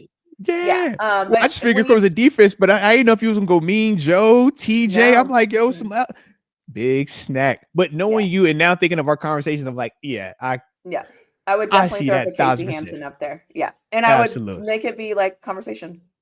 I like that. That. All right, and then the next one, the part 2 to James Skicka. He says, also, when on the road, if you order room service, what is your go-to road meal? Sorry for the randomness of my question. I just want to try to get the same meal for good luck on Sunday. Peace. Oh, he tried to match your energy. Okay. Well, Miss Oh, TaNeisha, that's Miss a good question. PhD. Yeah. What's your room service meal? If I am staying at a nice enough hotel, my room service meal is usually a good, well done steak Okay, with you better some talk your type of talk. like roasted potatoes, like the chunky like roasted potatoes, or I'll do Mm-hmm. mashed potatoes is fine. And Let's I'm a go. Pepsi girl. If I can get a Pepsi, sign me up for a Pepsi any day of the week. So I am Okay. all for that. But let's say it's like not that fancy. I will get me a club sandwich, turkey, Okay. bread, lettuce, tomatoes, and I will Let's go. devour that turkey Go. sandwich and some French fries with some Heinz ketchup. Let's go. Like, don't get Let's it go. twisted. Like, Let's go. I will eat a sandwich at any day of the All week. right. So She that said, would when I'm be not my staying go-to. at the Ritz, you know what When I I'm mean? When not, she's not at the listen, Four Seasons, all right. When she got to settle for the yeah, little small, you know what I'm saying? Little, she's I'll like, get all a, right, I guess I I'll go get to a, a little yeah, salad. I'll I get can it, dig yeah. that. And, I and like and that. if I had to, I would eat a Lunchable. Okay, I'm just keeping it real up here. Okay, like I will eat what I Respect. need to eat. Okay, I Respect. mean I like to Respect. eat. It's obvious. I can dig it. So I can dig I'm it. going to eat something. So I can dig it. yeah, so that would be my order. I like that. You know, I don't do a lot of, traveling. I don't stay in a lot of hotels that have room service. So, Are we on doing this? occasion, on Are we really doing occasion, this right when now? I'm able to stay in a hotel that may have room service, Whatever. You're so full of crap. You are so I full of might. crap. There might be the guy that tries to find whatever the seafood is. I'm big on seafood, man. I love fish and chips. Most places don't have like just regular, salmon or the mahi mahi or even the lobster tails. Yeah. Because if they have that with French fries, I'm devouring that. You're a Pepsi person. I'm a Sprite guy. This If man you got said, Sprite, I'm drinking you my Sprite. But I you want the realize somebody fish already with outed French you for fries being in a and suite. Sprite. Don't do Like, it like stop it. that. You've Don't do already it like been that. Don't outed. do it What like are that. you Don't do it doing like that. right Okay. now? But that's what I like to do. Okay. Have a little butter right there. And then I get on the edge of the bed because I don't want to eat over at the table or at the little desk. I don't want to do that. Or at the little see, no, no. I prop it right in front of the TV. Okay. Right in front of the TV Okay. so I can see it. Okay. And then Can typically it's like a Saturday. let me tell So okay, so eat let and me watch it tell again. you like my favorite like nasty cheat meal. Like Oh, this is okay. beyond like I can't even believe I'm saying this publicly, but I am. Okay. White bread, Miracle Whip with Let's go. potato chips, Lay's potato chips on the bread, smash it, okay? Smash it, put it in your mouth, okay? Miracle Whip bread, Lay's potato chips, smash it down, lots of potato. You got to load that sucker, okay? Yo. And then when you eat it, I'm just saying,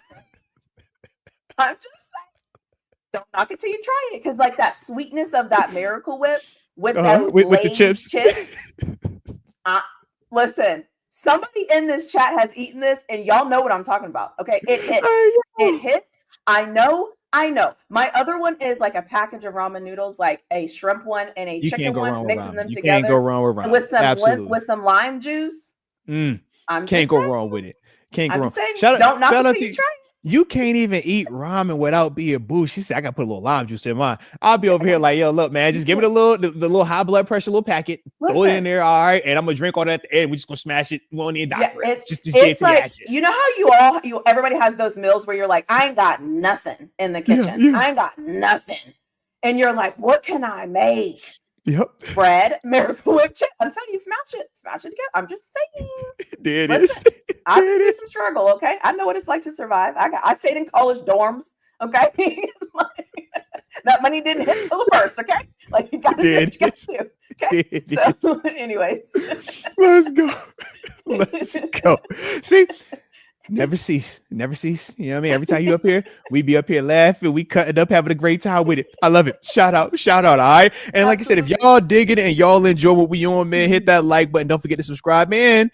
Since y'all already know what it is, man, go to her page as well at Really Flawed and hit that like button over there and subscribe over there as well. Like I said, man, y'all know what we on, man, and this is what we do in Victory Formation. Yeah. Before you end, I just want to say shout out to the zipper.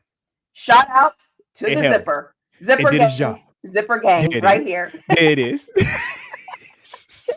Thank you, Zipper. The zipper did it.